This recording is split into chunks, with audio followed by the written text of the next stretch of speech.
The land did not welcome her. That was the first thing Maren Voss understood when the wagon crested the final low rise and she saw Harlan County, Nebraska spread out before her in the full unforgiving light of an August afternoon. She had been traveling for 11 days. 11 days of dust and heat and the slow, grinding creak of wagon wheels on roads that were more suggestion than fact. She had come from the coal country of western Pennsylvania, from a world of ridge lines and dark hollows, and air that always tasted faintly of iron. She had come expecting something different. She had not expected this. This was not land. Not in any sense she had known the word. This was absence given form, a flatness so complete and so total that the sky did not seem to rest above it, but rather to press down upon it an enormous weight of blue and white that crushed everything beneath it into submission.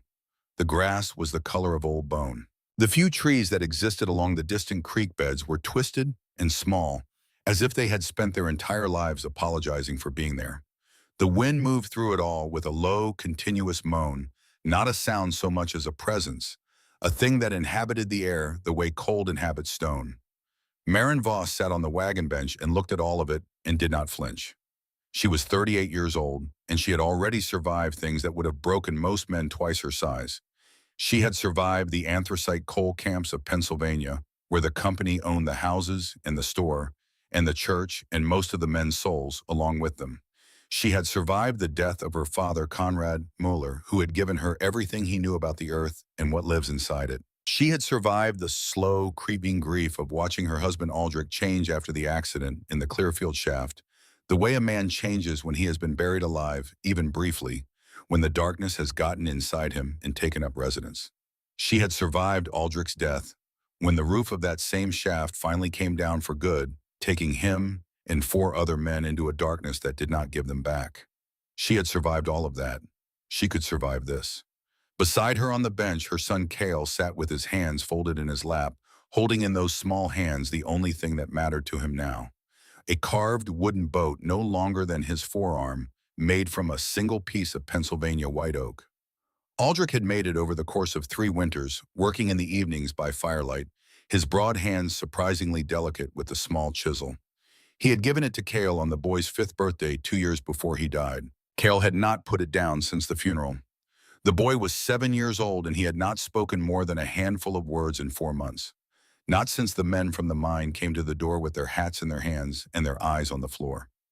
He ate when food was placed before him. He slept when darkness came.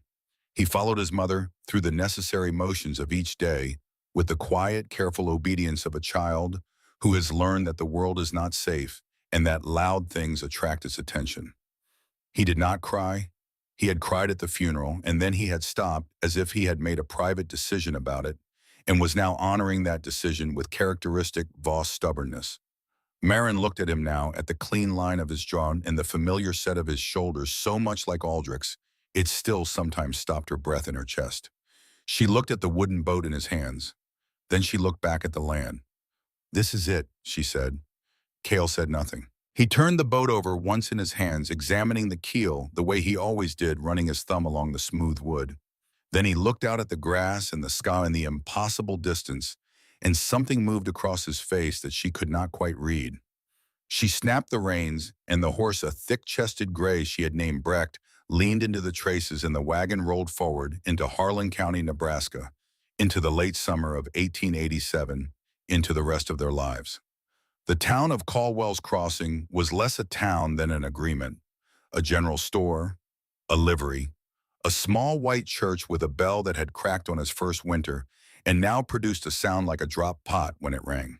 A handful of houses ranged around a central square of hard-packed dirt where the wind made small, persistent tornadoes of dust throughout the day. There was a land office, which was the most important building in the county because the land office was where promises were made official. The land agent's name was Garvey, and he had the eyes of a man who had made the same speech so many times that the words had worn smooth like river stones. He processed Maren's paperwork with a professional efficiency that just barely concealed his surprise at who was sitting across the desk from him. A woman, alone with a child. He did not say anything directly about it. Men in his position rarely did. But it was there in the slight pause before he handed her the receipt, in the almost imperceptible hesitation before he met her eyes. A woman alone claiming 160 acres in Harlan County. The homesteading law said nothing about gender. The law was in its blunt democratic way entirely indifferent to who stood before it. What Garvey thought about it was his own business kept carefully behind his professional expression. Marin signed her name in a clear, unhurried hand, folded her copy of the receipt into the breast pocket of her coat, thanked him, and left. Outside, several of the men who had been leaning against the front wall of the general store had straightened up to watch her go. There were four of them, farmers and ranchers in worn canvas and cracked leather men, with the particular look of the plains about them, lean and weathered and permanently squinting against the horizontal light. They watched her walk back to the wagon with the frank, open assessment of people who had no expectation that their watching would be objected to. One of them, a heavy-set man with a red beard going gray at the edges, nodded at the wagon. "New claim," he said, "not quite to her, not quite to the heir." "Yes," Marin said. "Which section?" "Southeast quarter of section 14, the rise above Bitter Creek." A brief silence.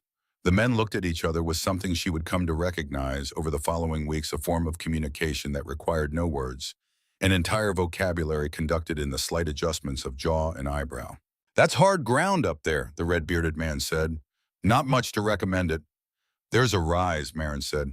"I'll recommend that myself." She climbed up to the wagon bench, settled Cale more firmly beside her, and guided Brecht out of the square and south towards section 14, and what would become in time everything. Her neighbors were already established. Not comfortably, not by any reasonable measure, but they were there, which was its own form of establishment, on the Nebraska plains. The Hollingsworth family to the north, a stoic couple from Ohio, with three grown sons who moved through the world with the heavy deliberateness of men accustomed to hard work and low expectations.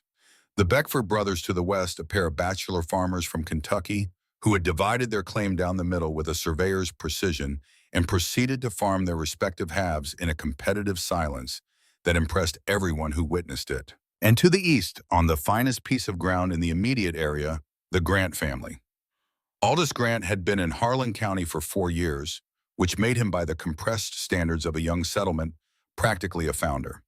He was 45 years old and carried himself with the easy authority of a man who had arrived first and built well and was accustomed to having his opinions sought and followed.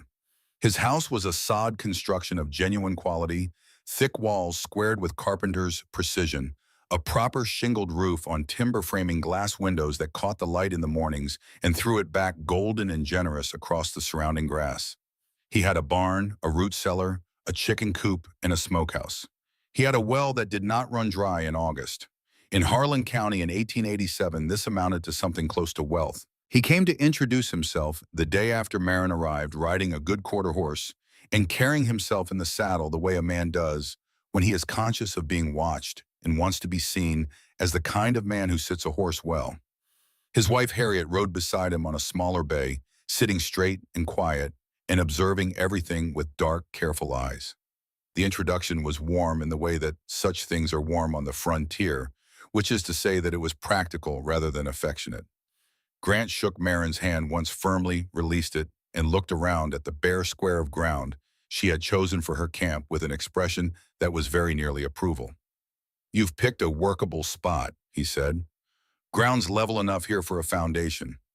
I'd start your sod cutting on the north face of the rise. You'll get better root mat there. Has your livestock yet?" "Just the one horse."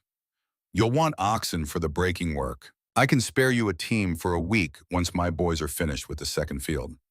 "Thank you," Marin said, and she meant it. Harriet Grant said very little during this exchange, but her eyes moved between Marin's face and Cale's, and back again with a quality of attention that was not impolite, but was very thorough. When they left, Marin watched them ride back toward the Grant place and thought that Harriet Grant saw considerably more than her husband did, and that this was probably not a new circumstance for either of them. She did not use the borrowed oxen for foundation work. She used them to pull the scraper that broke the first surface of her digging, and then she sent them by and finished the rest by hand. She had surveyed the rise the morning after her arrival, walking its circumference slowly, while Cale sat in the wagon shade and watched her. The rise was a low, gentle swell, rising perhaps 20 feet above the surrounding plain at its highest point. unremarkable. On the south face where the angle of the slope was most gradual, and the exposure to winter sunlight would be longest, she walked back and forth 3 times studying the ground, pressing her heel into it at intervals, reading what was below the surface the way her father had taught her to read the composition of a seam from the color and texture of the rock above it. Conrad Muller had come to Pennsylvania from Saxony in 1849, part of the great wave of German immigration that followed the failed revolutions and the relentless pressure of poverty. He had been a miner in Saxony, and he became a miner in Pennsylvania because the earth is the same everywhere underneath, and a man who knows how to read it in one place can read it in another. He had taken Marin into the mines when she was 6 years old, not into the working faces where it was dangerous, but into the drift entries and the haulage ways, holding her hand in the dark and talking to her in his quiet, patient way about everything he saw. He taught her that earth is not inert. It breathes in its own slow way. It holds temperature. It has memory. Deep enough it becomes something close to stable, a constancy that the surface with its wild swings of summer and winter, of rain and drought and frost and thaw, can never achieve. The miners of his generation understood this not as science but as lived experience. You dressed lighter in the deep workings in summer because the earth there was cooler than the air above. You dressed the same in those same workings in winter because the earth there was warmer than the air above. The surface changed. The depth did not. It was this knowledge that Marin carried with her now, as she walked the south slope of the rise that, in the plain surveyor's calculation she had made over the preceding 11 days of travel, lying awake in the wagon while Cale slept, working through the mathematics of heat and cold that she had learned partly from her father and partly from the bitter experience of 17 winters in Pennsylvania coal camps. The math was not complicated. It was merely honest, which is sometimes harder. A sod house in Nebraska, even a good one, was a thin barrier.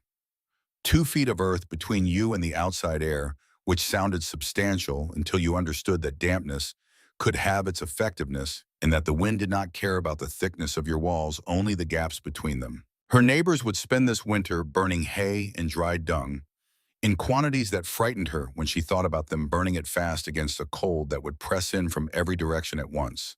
They would be cold anyway. They would be cold and damp, and their fuel would run out, and they would count the days until spring with the desperate focus of people who are not sure they will survive to see it. She had lived that kind of winter. She had no intention of living another one.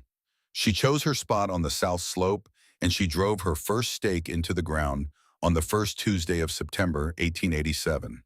The rectangle she marked out was 20 feet long and 14 feet wide. She stood at its edges and looked at it for a moment, committing the dimensions to her body's memory, the way her father had taught her to memorize a mine's layout before entering it so that you could navigate it in total darkness if you had to. Then she picked up her spade and began to dig. The first 2 feet were the easiest, and the last she would ever describe that way. Topsoil, loose and cooperative, gave way to heavier clay that her spade bit into with a satisfying resistance. She developed her rhythm in the first hour of the particular economy of motion that a person finds when they commit to a sustained physical task, the way the body learns to conserve what it can and spend only what the work requires. She was not fast. She did not need to be fast. She needed to be deep. Cale sat at the edge of the marked rectangle and watched her. He sat with his legs folded beneath him and the wooden boat in his lap, turning it in his hands in that absent, habitual way, and he watched his mother disappear into the earth one shovelful at a time. Occasionally, he would hand her the water jar when she surfaced, and she would drink without stopping to sit and hand it back and descend again. By the end of the first day, she was 4 feet down. By the end of the third day, she was past 6 feet. The pile of excavated earth beside the hole had grown into something significant, a long, low mound of reddish-brown clay that sat in the afternoon light like an earthwork from some ancient and forgotten purpose. It was on the 4th day that Aldous Grant came by. He came alone riding the quarter horse, and he pulled up at the edge of the excavation and looked down at Marin, who was at the bottom with her pickaxe working at a compacted seam of pale gray clay that had slowed her considerably. He looked at the depth of the hole and at the mound of earth beside it, and then he looked at the dimensions of the rectangle, and his expression went through several changes in a short time before settling into something that looked like concerned puzzlement. "Mrs. Voss," he called, "that's a fine start on a root cellar. Somewhat ambitious on the size, perhaps." Marin paused. She planted the pick and leaned on its handle and looked up at him, and the angle of elevation between them was already significant enough that she had to shade her eyes against the morning light behind him. "Not a cellar, Mr. Grant," she said. "A home." The silence that followed was the kind that is not empty, but full-packed with the rapid reorganization of assumptions and expectations and prior certainties. Grant's expression moved through puzzlement into something she recognized as genuine concern before it settled into the careful neutrality of a man who is deciding how to respond to something he finds alarming. "A dugout," he said, not a question exactly, more like a thing being said aloud to test its own weight. "There are some who build them, a temporary measure, a bit damp, but it'll get you through the first winter until you can build properly." "It will be my proper home," Marin said. "Mine and Cale's." Grant looked at her steadily for a moment. He was not, she understood already, a stupid man. He was a man operating from within a framework of assumptions and received wisdom that had served him well enough in his own experience. And he was now encountering something that did not fit inside that framework, and the discomfort of that encounter was visible on his face even though he was trying to keep it from being so. "A dugout dug that deep," he said finally, "will fill with water in a storm, Mrs. Voss. The walls will not hold. You are an intelligent woman. You must see the sense in what I'm telling you." "I see it," Marin said. "Good morning, Mr. Grant." She picked up the pickaxe and went back to work.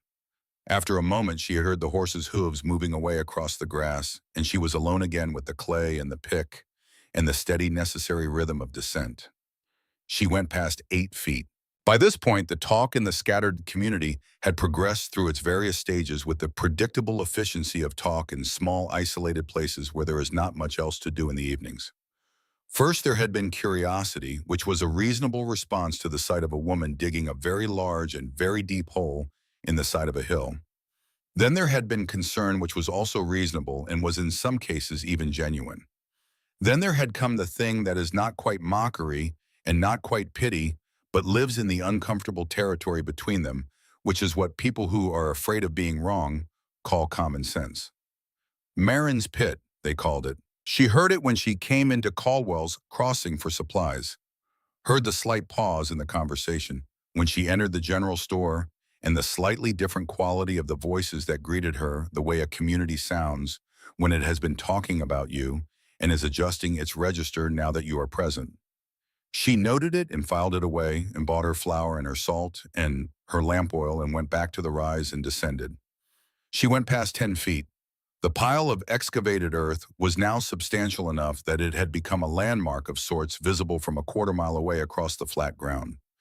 Neighbors who rode past on the track below the rise would slow their horses, involuntarily drawn by the strangeness of it, by the sheer amount of earth that one woman with a spade and a pickaxe had removed from the ground. Some of them would stop and look. None of them would approach. There was by this point a quality about the project that made approach feel complicated, that suggested the person doing the digging was not available for conversation about what she was doing or why. Cale, however, had not left. He had established his watching post at the north edge of the excavation, where a flat stone of sufficient size had emerged from the digging and been placed conveniently near the lip of the hole.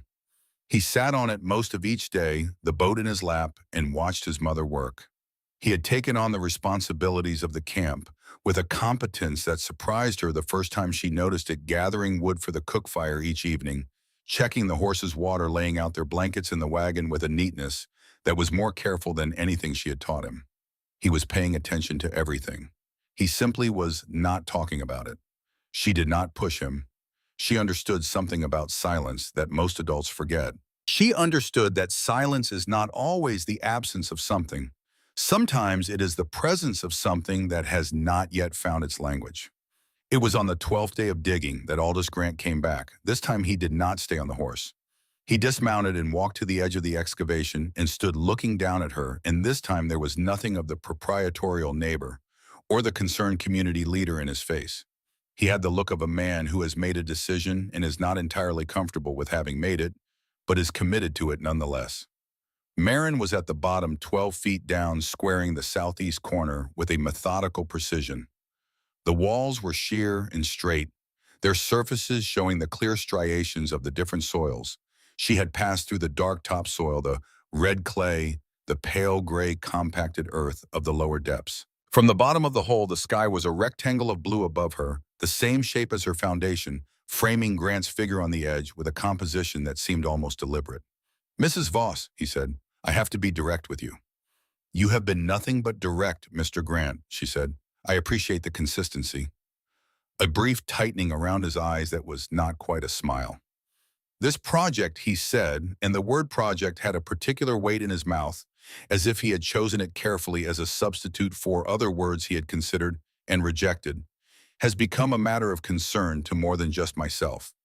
The Hooligan brothers stopped me on the track this morning and asked if I had spoken to you.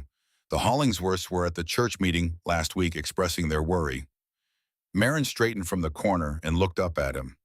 "Their worry about what specifically?" "About the child," Grant said. "About Cale." In the silence that followed was different from the one that had concluded their last conversation. This one had edges.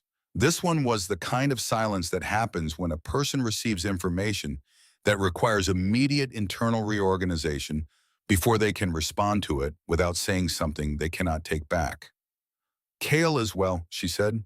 "He is a child of 7 years," Grant said, "who is living in a wagon on an unclaimed section while his mother digs a hole that no reasonable person can accept as suitable housing. I have 3 children of my own, Mrs. Voss. I understand what a child requires. What Cale requires in the opinion of the community and in my own opinion is a home, a real one, with walls that can hold against a Nebraska winter, not a hole." "It will have walls," Marin said, "better ones than any sod house in this county."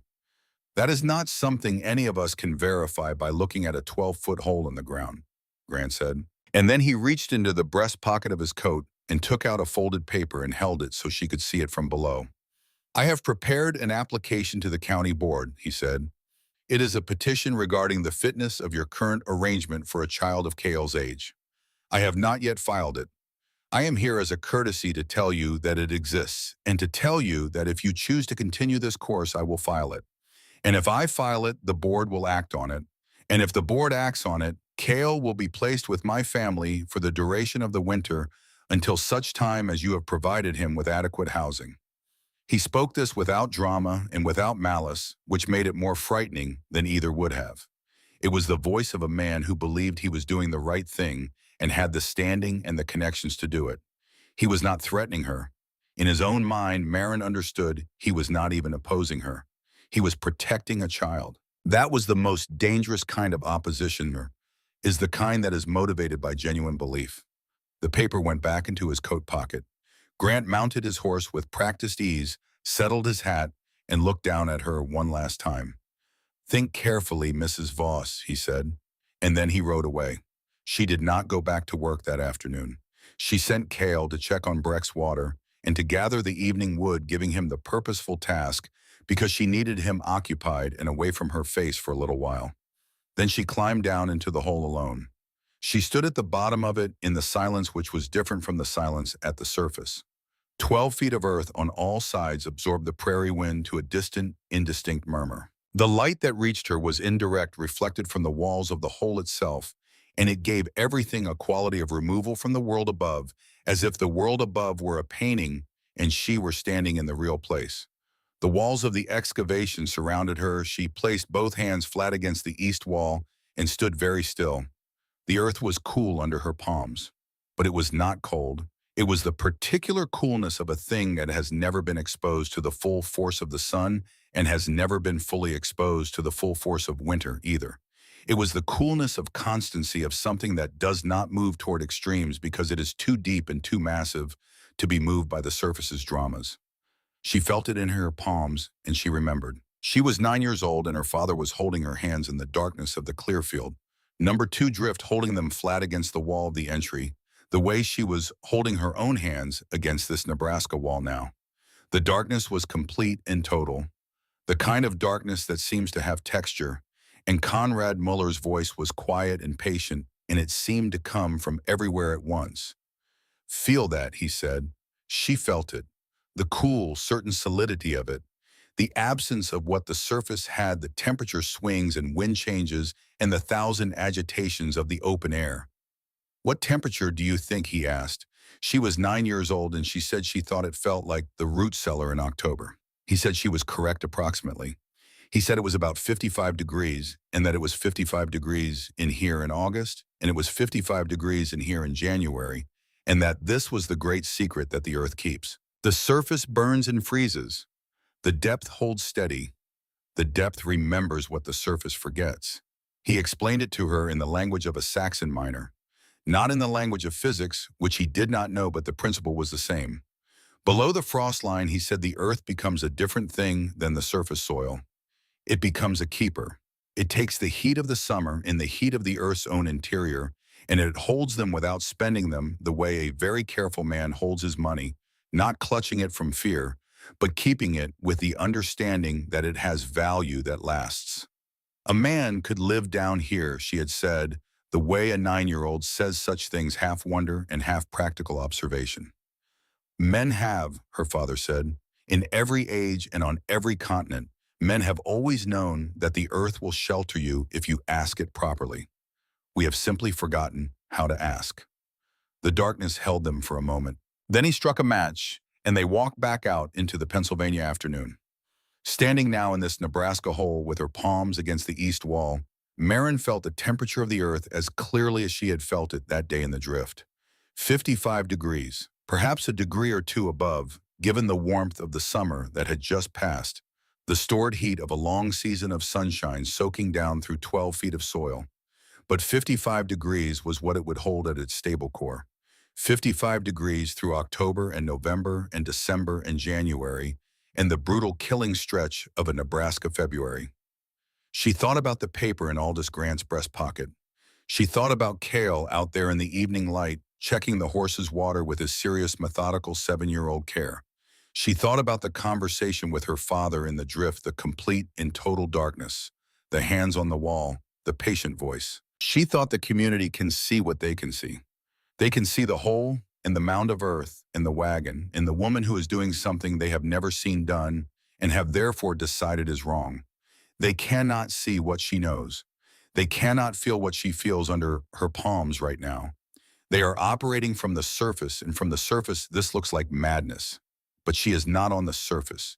She is 12 feet down, and the earth is 55 degrees, and she is going to build her home in it, and she is going to keep her son, and no paper that Aldous Grant has in any pocket is going to change either of those things. She picked up her pickaxe and went back to work on the southeast corner. She finished the excavation on a Friday in the last week of September.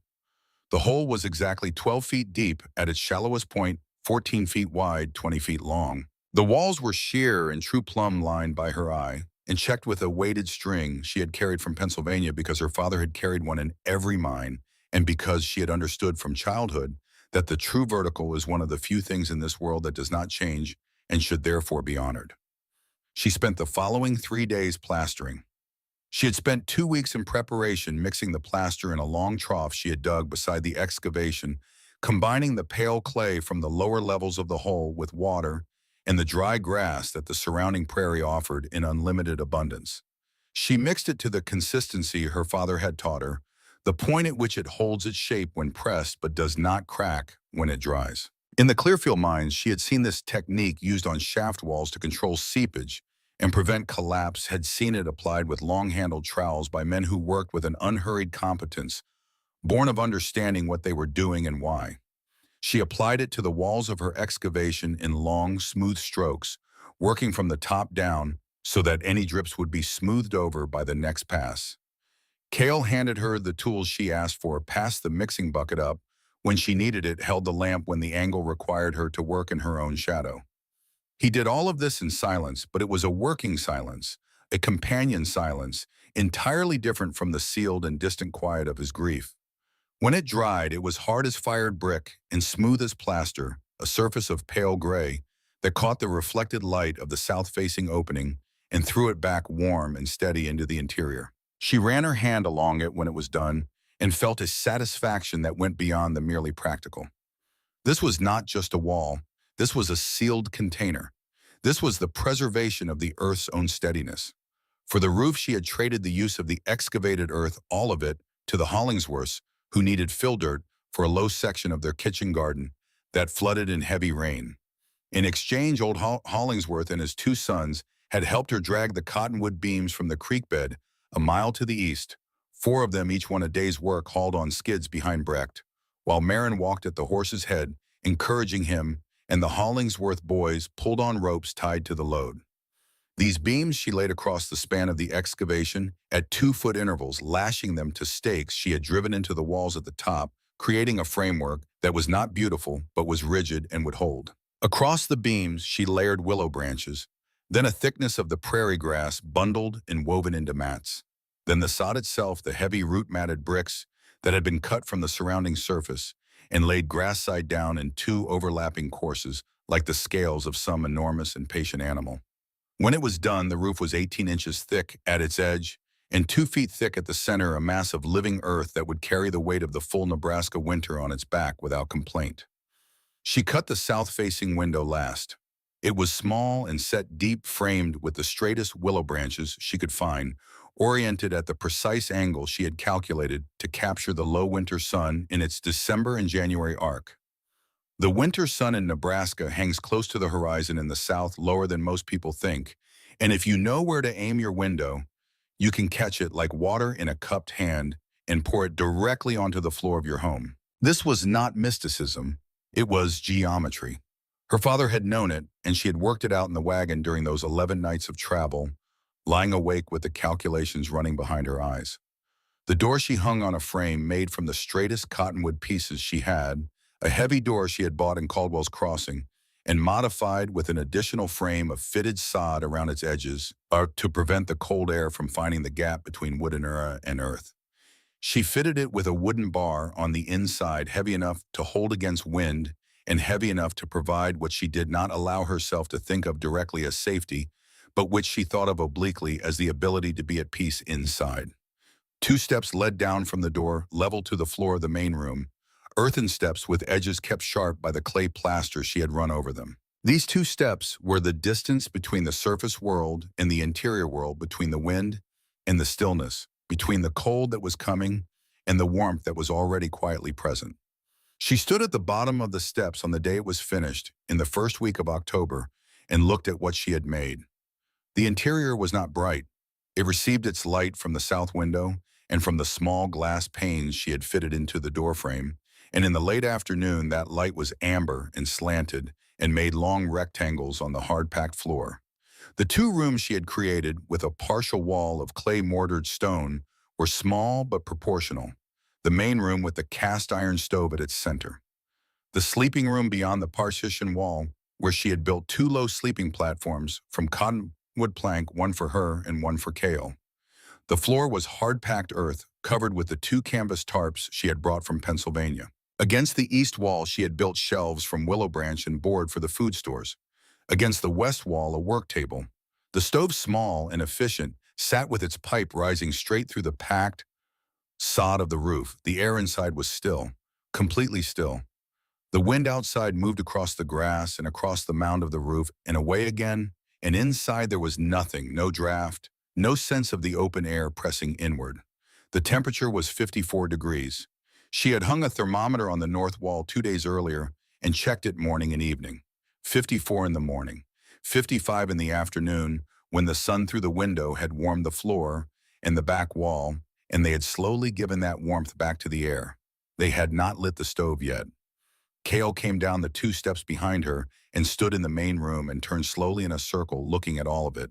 He looked at the smooth walls. He looked at the ceiling of packed earth and willow branch and the dark underside of the sod above it. He looked at the window and the long amber rectangle of light on the floor. He looked at the small stove. He looked at the sleeping room doorway. He stood very still in the middle of all of it, the way he stood in the middle of everything, with the particular stillness of a child who is taking in more than he is showing. He was still holding the boat.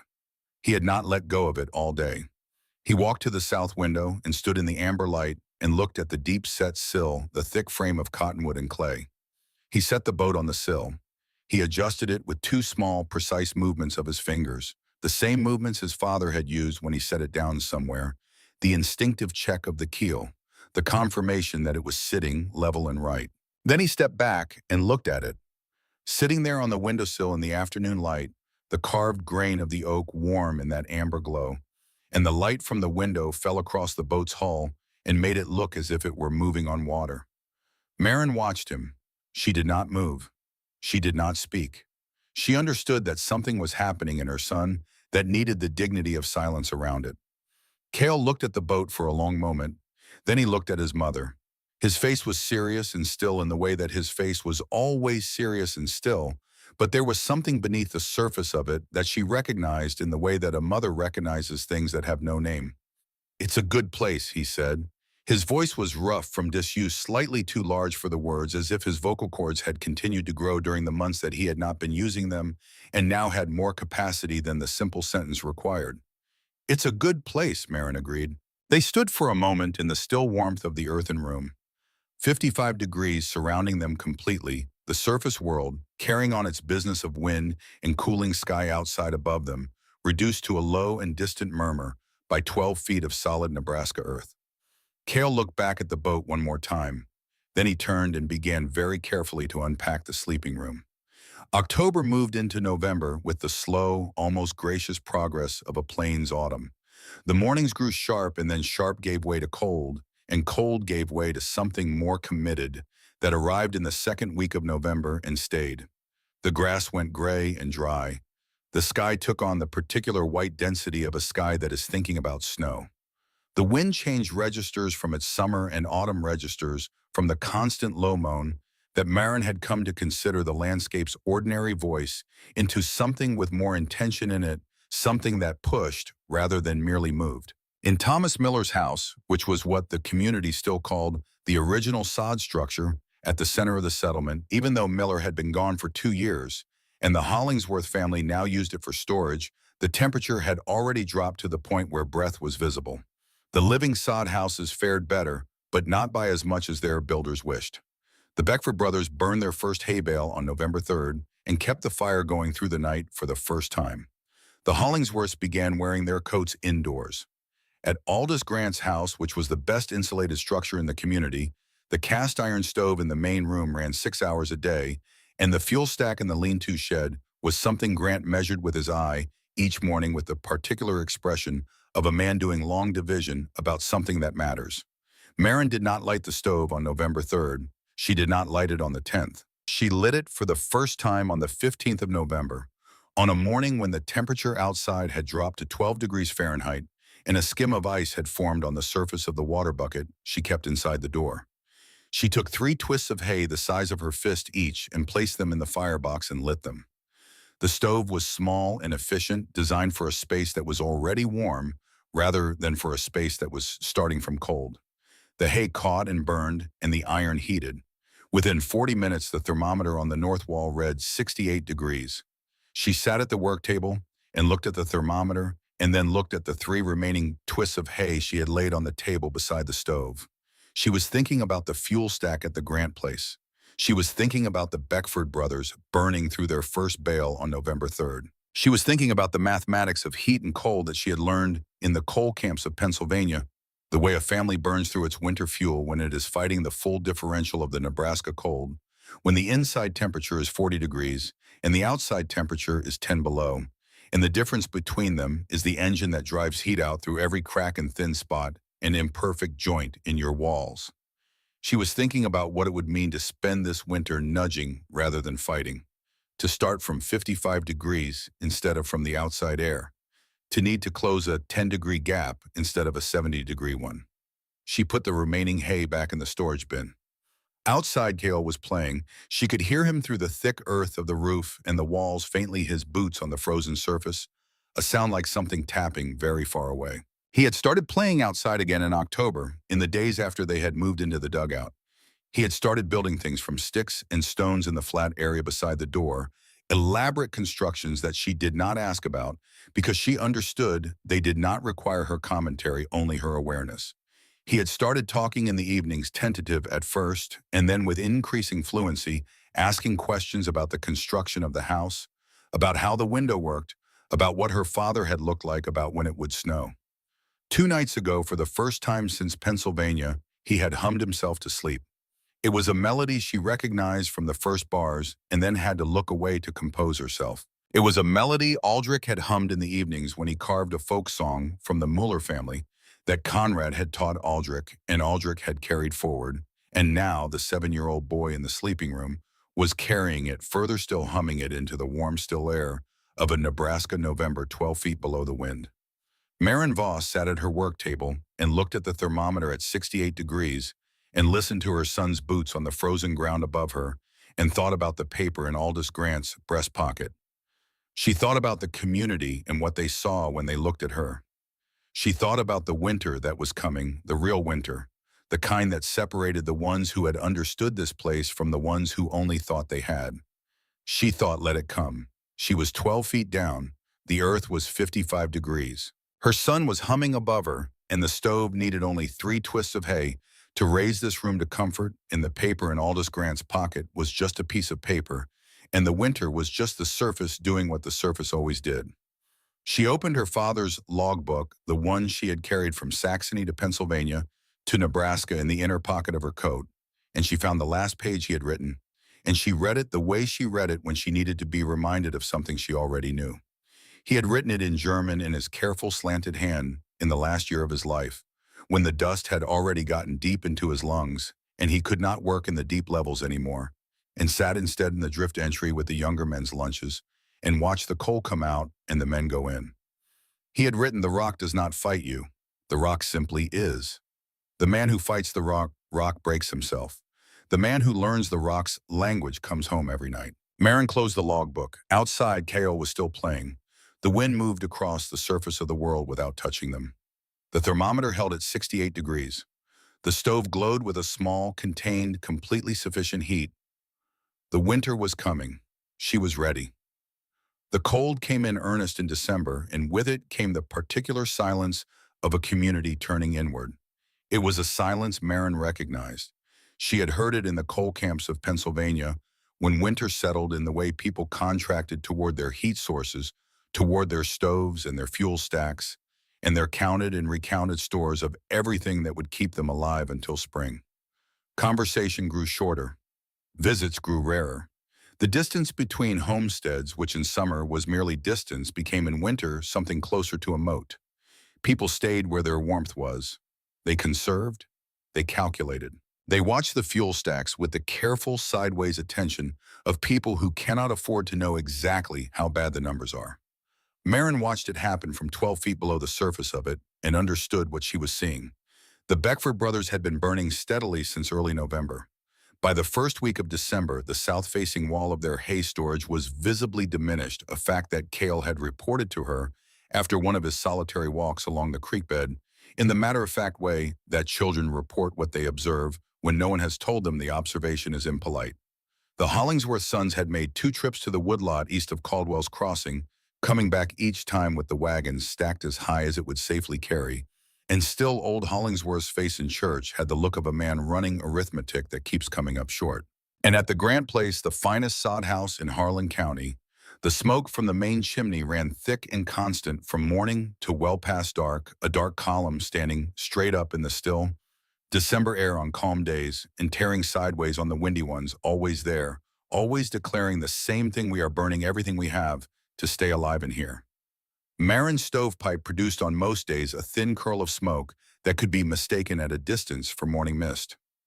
On the coldest days of early December, when the temperature outside dropped to single digits before dawn, she burned perhaps a quarter of what her neighbors burned, and her interior temperature did not fall below 60 degrees. The earth around her absorbed every degree of warmth she produced and reflected it back, cradling the heat the way water cradles the shape of whatever holds it. She was not heating a house. She was topping up an enormous thermal battery that the earth had been charging on her behalf since the previous summer. She did not talk about this. No one asked.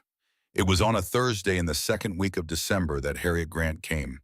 Maren heard the horse first, the particular sound of a single rider approaching from the east, which was the Grant direction, and she was already at the work table with her mending when the footsteps descended the 2 earthen steps and the knock came at the door. Not a hesitant knock, a deliberate one. The knock of a woman who has decided to do something and is doing it. Maren opened the door.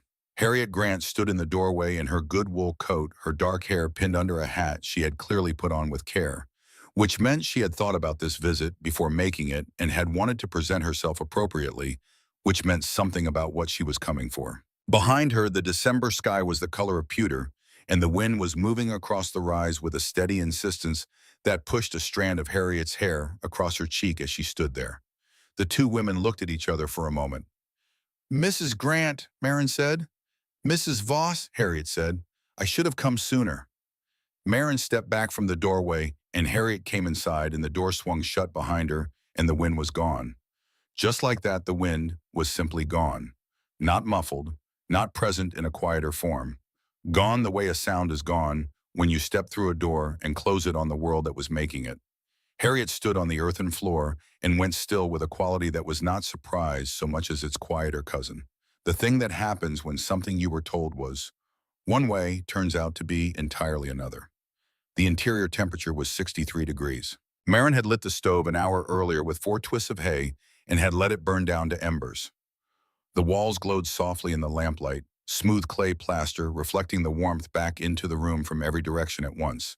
On the work table, bread dough was rising under a cloth, doing what bread dough needs a stable warmth to do, which is something it could not do reliably in any sod house in the county on a December afternoon. From the sleeping room beyond the partial partition wall came the sound of Cale, a low, murmuring narrative that he applied to whatever he was building on his sleeping platform, the particular running commentary of a child at play who has forgotten that anyone can hear him. Harriet turned toward the sound. Her expression moved in a way that Marin watched carefully. "He plays?" Harriet said. "Not a question." "He does," Marin said. "More each week." Harriet walked slowly to the doorway of the sleeping room.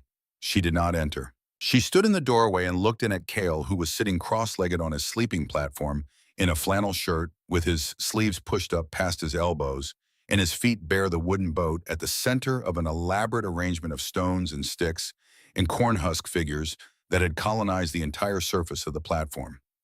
He was explaining something to the cornhusk figures in a low, serious voice. His cheeks were flushed with the comfortable warmth of a child who has been indoors in a well-heated space for several hours and whose body has settled into the pleasant lassitude that this induces. He had not heard Harriet arrive. He continued his explanation to the cornhusk figures with complete concentration, and Harriet stood in the doorway and watched him, and her face did the thing that Marin had been watching faces do since she was old enough to understand that faces tell the truth even when mouths don't. It was not a complicated expression. It was the expression of a woman who has been told something is one thing and is now looking at it being something else entirely. It was the expression of a reckoning. Harriet turned back to the main room. She walked to the north wall and placed her gloved hand flat against it, the same gesture Marin had seen her own hands make 100 times, the instinctive gesture of a person trying to take the temperature of a thing. She held it there for a long moment. Then she took off her glove and pressed her bare palm against the plaster. She said nothing for some time. "My youngest," she said finally, her voice careful, "has been wearing her coat indoors since the middle of November. We keep the stove burning all day and half the night, and the floor near the north wall is cold enough to hurt your feet in the mornings. I've been banking rags into the window frames since October, and I can still feel the draft on still days." "The sod lets the cold in," Marin said. "Even good sod. When it's wet, it's worse." "I know that now," Harriet said. She removed her palm from the wall. She looked at it as if the temperature reading she had taken might be visible on the skin. "I told Aldous when we first heard what you were doing. I said that you were a miner's daughter and you might know something we don't." "What did he say?" A brief pause that was eloquent in the way that pauses about husbands are sometimes eloquent between women who are both married to men with decided opinions. "He said that coal mining and prairie homesteading were different enterprises and that your father's knowledge, whatever its merits, did not translate." Marin said nothing to this. She went to the stove and added 2 twists of hay and a short length of cottonwood branch because she was going to make tea, and tea required more heat than the embers alone would provide at a useful speed. Harriet sat at the work table without being invited, which suggested either that she had stopped concerning herself with the formalities of invitation or that she had never concerned herself with them much to begin with. She took off her other glove and her hat and laid them on the table with the neat, unsentimental economy of a woman who has organized thousands of practical details across a lifetime and does so now without thinking about it. He filed the petition, Harriet said. The stove made a small settling sound as the fresh hay caught. I know, Marin said. He believes he's protecting the boy. He believes he's right, Marin said. That's different. Harriet looked at her with those dark, careful eyes. Something shifted in them, something that might, given different circumstances and more time, have become respect or its beginning. She did not argue the point. In Marin's experience, intelligent women rarely argued points they know to be accurate. From the sleeping room, Cale had moved from narrative to song, a low, tuneless humming that was not quite any melody, but suggested several. He hummed the way he had been humming in the evenings lately, the way Aldrich had hummed unconsciously, as backdrop to whatever his hands were doing, as if the music were as involuntary as breathing. Harriet heard it. She looked toward the partition wall. He doesn't speak much, the children say, she said. He speaks more now than he did, Marin said. He was quiet after his father. Of course he was. A pause. My Thomas was quiet for a full year after his grandfather passed, and a grandfather is not a father. She looked at the bread dough under its cloth. You're baking. This afternoon. I haven't been able to bake reliably since October. The temperature in the kitchen swings too much. Bread needs a steady warmth. It does, Marin agreed. Harriet was quiet for a moment, in which both women understood that the conversation was not really about bread and had not been since she walked through the door. Then she picked up her gloves and her hat and stood. The petition is filed, she said. The board meets in January. I cannot unmake what Aldous has done. She looked at Marin directly, and the look was not apologetic, which was one of the things Marin respected about her. But I want you to know that I came to see for myself, and I have seen. She went back up the 2 earthen steps and out into the December afternoon, and the door closed behind her, and the wind was gone again, and the silence of the earth returned. Marin stood at the work table for a long moment with her hands resting on the cloth over the bread dough. She could feel the warmth of the doughs rising through the cloth. She could feel the 63 degrees of the room around her hands, her face, the back of her neck. She could feel beneath the floor and in the walls and in the heavy sod above her head the vast, indifferent, entirely reliable constancy of the deep earth holding its 55 degrees as it had held it through every summer and winter of every year since, before there were people on this land to measure it. She thought about the board meeting in January. She thought about the paper Aldous Grant had filed. Then she lifted the cloth and pressed 2 fingers into the bread dough to check its rise, and she was satisfied, and she replaced the cloth and she went back to her mending. Christmas came to Harlan County with a brief deceptive thaw that fooled the light-seeking part of people's minds into something close to optimism. The temperature rose above freezing for 4 days, and the snow that had fallen in late November softened and settled, and in places where the sun hit the south-facing slopes directly it retreated entirely, leaving dark patches of frozen grass that steamed faintly in the midday warmth. People came out. They visited each other more than they had in weeks, making the circuit of the community with the slightly dazed energy of the recently liberated. The Hollingsworth boys rode into Caldwell's Crossing and came back with a small pine tree roped to the back of the wagon, which their mother decorated with paper cuttings and dried berries, and which stood in the corner of their sod house, listing slightly under the weight of its ornaments. Harriet Grant organized a small gathering at the Grant House for the community on the 23rd, which was the closest anyone was going to get to a Christmas celebration in Harlan County that year. Marin brought the bread she had baked that morning, 2 loaves still warm from the stove, wrapped in clean cloth. She brought Carol, who had dressed himself with unusual care, combing his hair flat and choosing the shirt without the frayed left cuff. He carried the wooden boat. The Grant House was full of lamplight and the smell of wood smoke and the sound of people who are glad to be somewhere warm and together.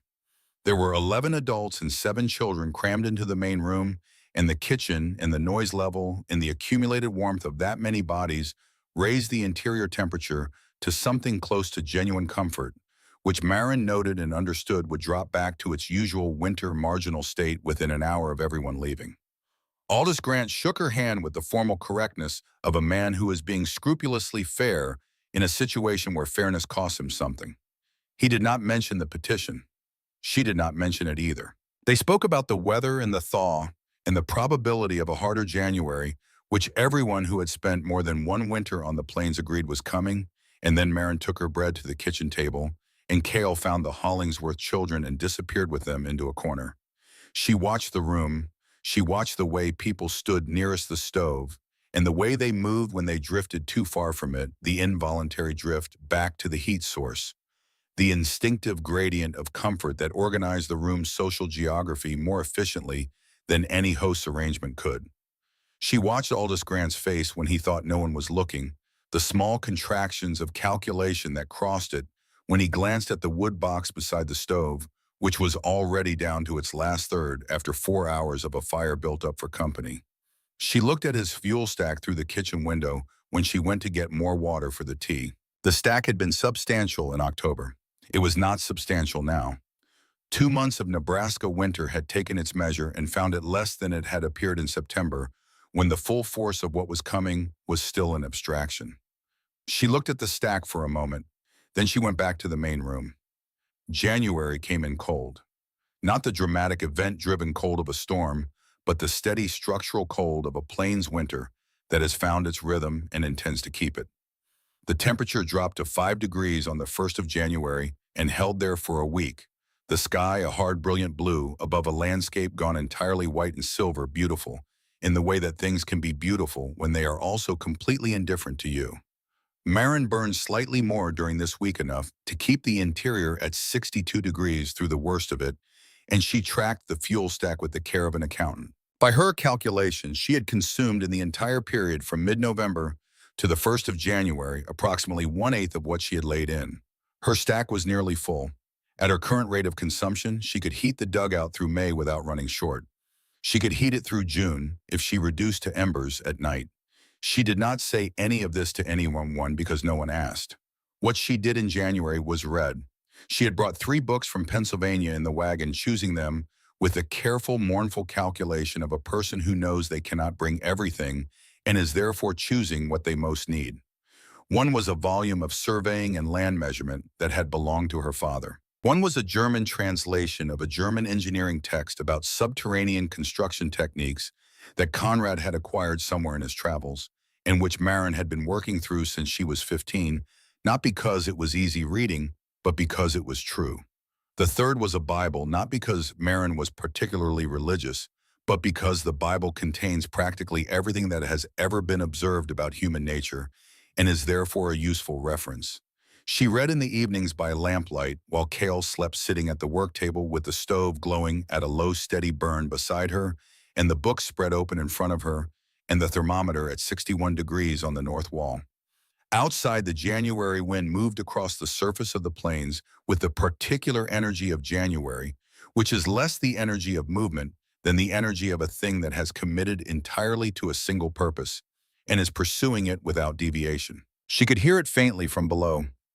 A low, resonant vibration that was felt more than heard, a sound like the memory of a sound transmitted through 12 feet of solid earth and arriving diminished to the point of music. She had gotten used to it. She had in fact grown to find it the opposite of frightening. It was the sound of the world doing what it always did, and she was not on the surface of it, and therefore it was not her problem, in the way that it was her neighbor's problem, pressing against their thin walls and finding every gap and testing every joint. She was below it. The earth was between her and it. The earth, 55 degrees, vast and patient and entirely untroubled. On the night of January 11th, she turned the last page of the engineering text and read the final paragraph, which was about the thermal properties of limestone, and which contained a calculation she had already worked out independently on the margins of the surveying book, and she closed it and sat for a moment in the quiet. Cale was asleep. The boat was on the windowsill. The thermometer read 60 degrees. Something felt different in the air. Not in the air of the dugout, which was as still and stable as always. Something felt different in what she could sense of the air above her, the faint vibration through the earth, the quality of the distant wind. It was not louder, it was not more insistent. It was something harder to name. A change of register, a shift in the frequency of what was moving above her. She had felt it before, not on the surface, because on the surface the change came too fast to feel it coming, but in the mines. In the deep drifts of the Clearfield operations, she had been with her father more than once when the barometric pressure dropped before a storm system moved over the mountain, and the change had been perceptible in the air of the drift before it was perceptible on the surface. Because below ground, the air was a sealed system, and small changes registered in it with a clarity that the open air, with its infinite capacity for adjustment, could not provide. She sat still for a long moment, attending to what she was sensing with the particular quality of attention her father had taught her. Not interpretation, just reception, just feeling what was there. Then she went to bed, but she did not sleep immediately. She lay in the darkness of the sleeping room with her eyes on the ceiling of cottonwood and willow and packed earth above her, and she listened to the faint transmitted hum of what was moving through the winter world above. The morning of January 12th arrived with the wrong temperature. Marin knew it was wrong before she opened her eyes because the earth knew it. The dugout's interior had risen slightly from its overnight baseline, a half degree or perhaps a full degree, and this was backward from what January mornings did. January mornings pressed the temperature down from the overnight low, pushed through the insulation of the roof and the walls with the aggressive cold of before dawn. They did not add warmth. That they were adding warmth meant something was happening above her that she needed to see. She dressed quickly and opened the door and climbed the 2 steps and stood outside in the January morning. The temperature was perhaps 40 degrees, maybe 42. It was warmer than it had been in 2 weeks. The sky above her was overcast, a low, featureless white ceiling that pressed down toward the horizon with an evenness that was almost too complete, as if it had been applied rather than formed. There was a stillness in the air that was different from the January stillness of the previous week's cold. That had been the stillness of cold alone. This was the stillness of something held, something suspended, something in the process of becoming something else. She stood outside for several minutes and breathed the air and looked at the sky and listened to the silence, which was not the ordinary silence of the plains. The ordinary silence of the plains has the wind in it. It is a populated silence inhabited by movement. This was a silence that was empty of everything, a silence with a held breath quality. Conrad Muller had described this kind of silence to her once in the context of the mines. He had said that before a pocket of compressed gas gave way in a sealed shaft, there was a moment of perfect quiet. The earth held its breath. Everything went still. And then what came after came all at once. She went inside. "Cale," she said from the doorway of the sleeping room, "get up now. I need you inside today." He was awake already, sitting up with the boat in his hands in the way he held it when he had just woken and needed a moment to reestablish the world's terms. He looked at her face and he got up without asking. She bolted the door. She checked the fuel stack inside, which she had moved a portion of into the dugout the previous week, and against exactly this kind of circumstance. The circumstance of a storm that made outdoor access inadvisable. She checked the water bucket, which was full. She checked the lamp oil. She checked the bread she had baked 2 days before, which was enough for 3 days if they were careful. Then she sat at the work table and opened the surveying book and found the margin where she had been working through the thermal mass calculations, and she continued working through them because there was nothing else useful she could do, and because the calculations were real and the dread of what was coming was not something that working through it ahead of time would change. Cale sat on his sleeping platform with the boat and did not ask questions. Outside, the false warmth held for 2 more hours. Then at what she judged to be close to noon, the vibration changed. She felt it first through the stool she was sitting on. A low, deep shudder that traveled through the earthen floor and up through the stool's legs and into her body without passing through the air at all. A sound below sound, a frequency felt in the bones rather than the ears. Then it resolved into something audible, a low bass roar that built from below the threshold of hearing to something she could identify in the space of perhaps 10 seconds. Then the wind hit. She had never heard anything like it. Not a wind, not a storm, something beyond those categories. A physical impact transmitted through 12 feet of earth, through the packed sod roof and the cottonwood beams and the clay-plastered walls, arriving diminished and filtered, but still recognizable for what it was, which was enormous. The deep, resonant thrum of a force moving across the surface of the world that had no interest in what was in its way. The stovepipe flexed. She saw it, a faint but definite movement at the ceiling joint, compensating for some exterior pressure she could not fully imagine from down here. Cale had stopped. He sat on the platform with the boat in both hands, and he was looking at the ceiling with his face very still. "Papa," he said, and then stopped because what he meant was not a word. "The wind," Marin said. "A big one. Are we safe?" She looked at her walls. 12 feet of earth, 6 inches of clay plaster. The roof 18 inches to 2 feet of compacted sod, the most massive insulation known to the 19th century, and also the most massive structural protection. The cottonwood beams, each one chosen and placed with the care of someone who understood load and span and the relationship between them. The door double-framed and barred. "We're safe," she said. "The storm is on the surface. We're not on the surface." He looked at her for a moment with those serious eyes that had seen too much for 7 years. Then he turned the boat over in his hands and examined the keel and set it beside him on the platform and went back to his arrangement of stones and corn husk figures. Above them on the surface of the earth, the children's blizzard was rewriting the winter of 1888. In Aldous Grant's house, the morning had begun with an unusual lightness. The warmth that had arrived overnight had lifted something from the household that the preceding 2 weeks of grinding cold had pressed down, and Harriet had made griddle cakes for breakfast, and the children had eaten them loudly and with the competitive energy of children who have been too long confined to quarters. And when the eldest 16-year-old Emmett had announced that he was going to use the morning to fix the broken hinge on the storage keg in the barn, Aldous had seen no reason to stop him. He had himself spent the morning doing what he had been meaning to do since November, which was repairing the caulking on the north window frame where the draft had been most severe. He worked with the satisfaction of a man doing a practical task that addresses a real problem, pushing the clay compound into the gaps around the frame with the methodical precision that he brought to everything. He did not look at the sky until he went to the barn for more rope to lash the repaired shutter. He looked at the schema. He did not like what he saw. He crossed back to the house and told Harriet to put more wood on the fire. He went to the barn. Emmett was still working on the hinge, lying on his side in the hay with his tools arranged beside him. The two youngest children were at the schoolhouse in Caldwell's Crossing. They had gone this morning without their heavy coats because the morning had been warm. The thought arrived in Aldous Grant's mind and spread through it like ice water. The children were at the schoolhouse. He turned to say something to Emmett about the ski and the temperature change he had just felt in the walk from the house to the barn, the first tentative edge of something new moving into the warm air. Something with cold behind it, and then the wind hit the barn like a physical blow, and the walls shuddered and the horses screamed. He heard the roof before he saw it go. A sound like a great tearing, like something being ripped open at the seam, and then the far corner of the barn roof flexed and lifted, and the nails that had held it all winter gave up in a single collective instant, and the whole structure rose and folded backward on itself, and came down on the stalls where the cattle were, and the sound that followed was beyond his capacity to witness without something in him going sideways. He was already moving before the roof finished falling.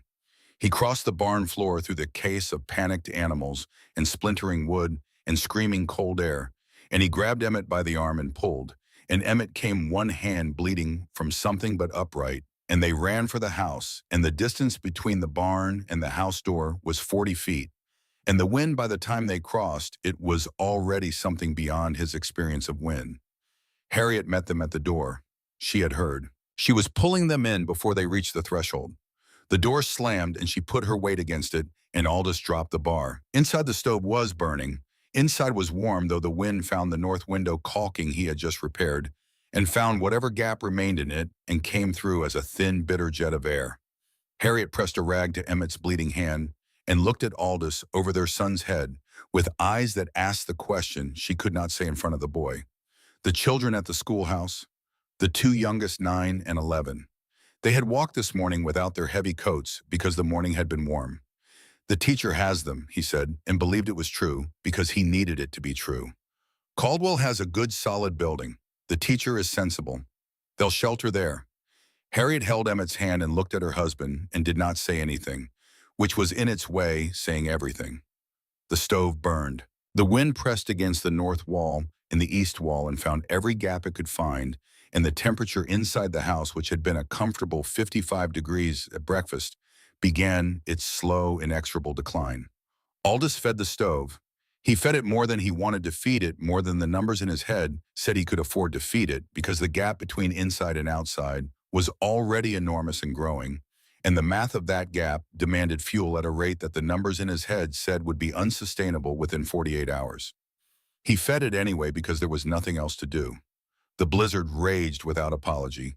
It raged through the afternoon and the night of the 12th, and through the full day of the 13th, and into the night of the 13th, with the comprehensive structural ferocity of a system that had been building across the open Arctic for a week and had arrived with everything it had accumulated. The wind held at between 60 and 80 miles an hour for 30 continuous hours. The temperature, which had been 40 degrees at 10 in the morning on the 12th, fell to 15 below zero by midnight of that same day. 35 degrees of temperature change in 14 hours. The snow came not from above, but from all directions at once, driven so hard and so fine that it penetrated every gap, every imperfection, every theoretical weakness in every structure it encountered. It came through the caulking and the window gaps and the door frames. It settled on the interior windowsills as a fine white dust that was in some ways more demoralizing than larger flakes would have been, because its fineness implied that nothing could stop it, that it was small enough and determined enough to be everywhere at once. In the grand house, the temperature inside dropped through the second day. The stove ran hot and constant, and Aldous watched the wood box the way a man watches a wound bleed, with the helpless calculating horror of someone who can measure exactly how much is being lost and cannot stop the loss. By the morning of the 13th, the wood box was at a quarter.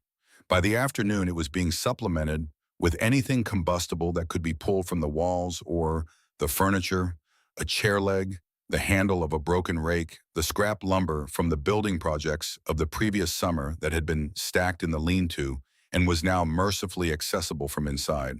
The walls of the sod house had changed. Aldous put his hand against the north wall, which he had done 100 times in 2 years, as a casual gesture, a homeowner's habitual check of his structure.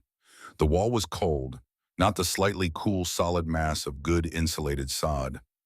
Cold. Deep, structural, penetrating cold that came not from the surface of the wall, but from within it, from the full depth of 2 feet of sod that had been fighting the outside temperature for 30 hours and was losing. The wall had become part of the cold system. It was no longer a barrier, it was a conductor. Harriet had moved everything into the corner nearest the stove. She had taken everything fabric in the house, the curtains, the extra quilts, the winter coats, the braided rug from the bedroom floor, and she had constructed a fort of insulation around that corner, a nest that she and Emmett occupied with the 2 younger children who had made it back from the schoolhouse, frozen and half-conscious, late on the afternoon of the 12th, carried by the teacher and 2 men from town who had come for them through the first hour of the storm before the visibility closed entirely. They had arrived and they were alive, and Harriet had held them both until they stopped shaking, and then she had moved everything to the corner. On the morning of the 14th, the fire went out. Not because Aldous stopped feeding it. He fed it with the last of the scrap lumber, and then with a chair, a full chair broken up piece by piece. And then there was nothing left that would burn without destroying something load-bearing, and the fire went out, and the temperature inside the house, which had been holding at 38 degrees on the far side of the stove, began to fall at a rate he could track on the small thermometer Harriet had hung by the door in October. He sat in the nest of blankets and curtains with his family, and he watched the thermometer. He watched it fall from 38 to 35 to 30. He watched Harriet pull the children closer and wrap the quilt tighter around all of them together. He watched Emmett's face, which was the face of a 16-year-old trying to be a man in a situation that was frightening men twice his age, the jaw set and the eyes very still, and the hands folded in his lap to keep them from showing that they were trembling. Outside, the wind had diminished. It had dropped from its peak of the previous 30 hours to something that was merely severe, a sustained 30 miles an hour with gusts that hit the walls like solid things. The temperature held at 20 below, 30 degrees inside, 20 below outside, a 50-degree differential with no insulation and no fuel, and a family huddled in blankets in the corner of a room whose walls were cold to the touch. Aldous thought about the numbers. He was a man who had spent his adult life making calculations about resources and outcomes, about what was required and what was available, and whether the gap between them was bridgeable. He had always been good at these calculations. He had always been right more often than not. He had built the finest house in Harlan County on the basis of these calculations. He had come to Nebraska in the first place on the basis of them. He looked at the thermometer, 28 degrees now. He thought about Maren Voss's stovepipe putting out its thin, steady curl of smoke. He thought about the board petition in his own handwriting. He thought about Harriet's face when she had come back from visiting the dugout in December, the particular careful stillness in it that he had interpreted at the time as ambivalence and had not allowed himself to look at more directly. He thought about the coal mining engineer's daughter standing at the bottom of a 12-foot hole and telling him it would be her proper home. He thought about all of this, and he looked at the thermometer at 26 degrees, and he looked at his family in the corner, and he stood up. "I'm going to the Voss place," he said. Harriet looked up from the blankets. In the dim light of the storm-covered windows, her face was pale and controlled and absolutely honest. "Yes," she said, "you are." He dressed in every layer he owned. He put on both pairs of wool socks, in the heavy boots, in the two coats, and the scarf wound twice around his face, and the hat pulled down, and the gloves and the mittens over the gloves. He went to the door. He looked back at Harriet one more time. "I'll be back," he said, "with help." She nodded. She pulled the quilts tighter. The children watched him from the nest of blankets with the voice-trusting, terrifying eyes of children who believe that their father can fix things. He opened the door, and the cold came in like a wall. He stepped out into the white and the wind and the 20 below zero, and he pulled the door shut behind him. The snow was drifted to his chest in places. In others, it had been blown clear to the hard, frozen ground. He moved through it by feel as much as by sight because sight was not entirely reliable, and he oriented himself by the tilt of the wind against his left cheek, which told him he was moving south and west toward the rise above Bitter Creek, toward the mound of earth and the single stovepipe that was by now the only thing in Harlan County that he was sure of. The walk normally took 8 minutes. He walked for what felt like an hour. He fell twice in snowdrifts and got up both times. The cold was beyond cold. It was a physical presence, a pressure that worked against every surface of his body simultaneously, looking for the gap between the coat collar and the scarf, the thin place at the wrist, where mitten met sleeve, the bridge of his nose, where the scarf did not quite reach. It found every gap. It pressed into every one. He was not thinking about the petition. He was not thinking about the board meeting. He was not thinking about conventional wisdom or the right way to build a house on the Nebraska plains. He was thinking about his children's faces in the quilts and the thermometer dropping through 25 degrees, and he was putting one foot in front of the other in the white and the cold, and he was heading toward the only warmth he knew was still burning. Above him and around him, the surface of the world raged on, indifferent and enormous and entirely committed to its own enormous purposes. Below that surface, 12 feet down, a small stove burned quietly. A thermometer held steady. A woman sat at a work table and a boy arranged stones and corn husk figures on a sleeping platform in the amber light of a lamp, and the walls of the world around them were the earth itself, and the earth was 55 degrees, and the earth did not rage, and the earth did not fail. Aldous Grant found the stovepipe by nearly walking into it. He stood beside it for a moment, getting his bearings, and then he looked down through the blowing snow and saw the outline of the door below him set into the south face of the rise, barely visible under the snow that had drifted against it. He descended the shallow slope. He reached the door. He raised his hand in its double layer of glove and mitten. He knocked. The knock was almost nothing. Maren heard it because she was listening for things. She had been listening all day, not with the anxious, fearful listening of someone who expects disaster, but with the calibrated attention of someone who has positioned herself below the disaster and wants to know its progress. She had been tracking the storm through the earth the way her father had tracked water, seepage through the walls of a drift by feel and sound, and the subtle changes in what the structure around her was telling her. The knock came through the door as a dull, muffled impact, barely distinguishable from the deep structural vibrations of the wind that had been moving through the rise all day. But it was rhythmic in a way that the wind was not. 3 impacts separated by equal intervals, the unmistakable pattern of a human hand making the gesture that means I am here and I need.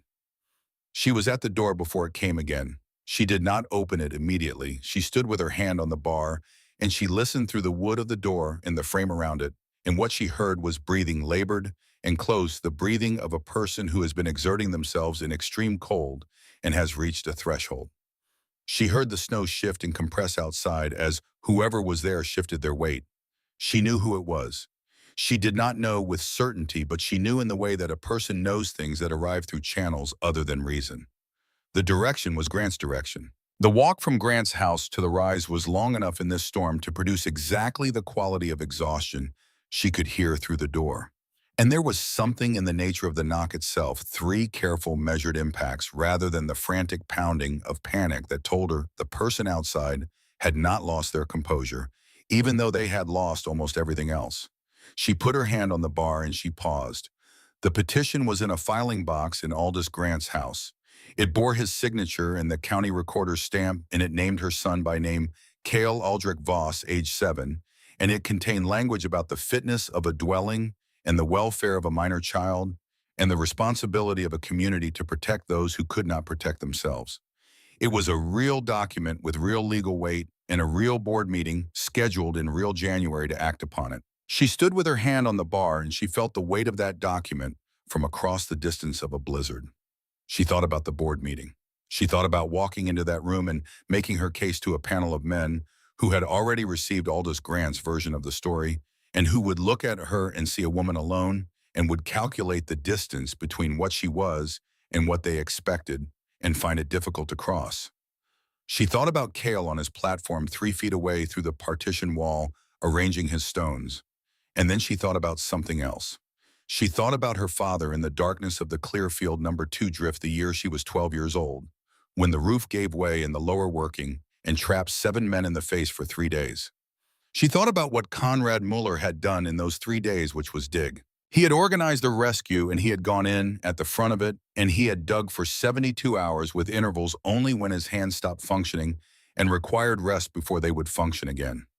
She thought about the morning they broke through and the 7 men came out, and she thought about what her father had said afterward when someone asked him how he had known to angle the rescue drift the way he had, which had taken them around a collapse that would have killed the rescuers as well as the trapped men. He had said when a man is buried, you do not stop to ask whether he deserves to be saved. You only ask where he is and how to reach him. She lifted the bar. She pulled the door open and the cold came in as a wall. Not a draft, not a chill, but a full physical presence that occupied the doorway with the density of something solid. And behind it, Aldous Grant stood on the threshold, with his beard encased in ice and his eyes barely visible between hat brim and scarf, and his posture carrying the particular quality of a man who has arrived somewhere after spending everything he had to get there. He looked at her. She looked at him.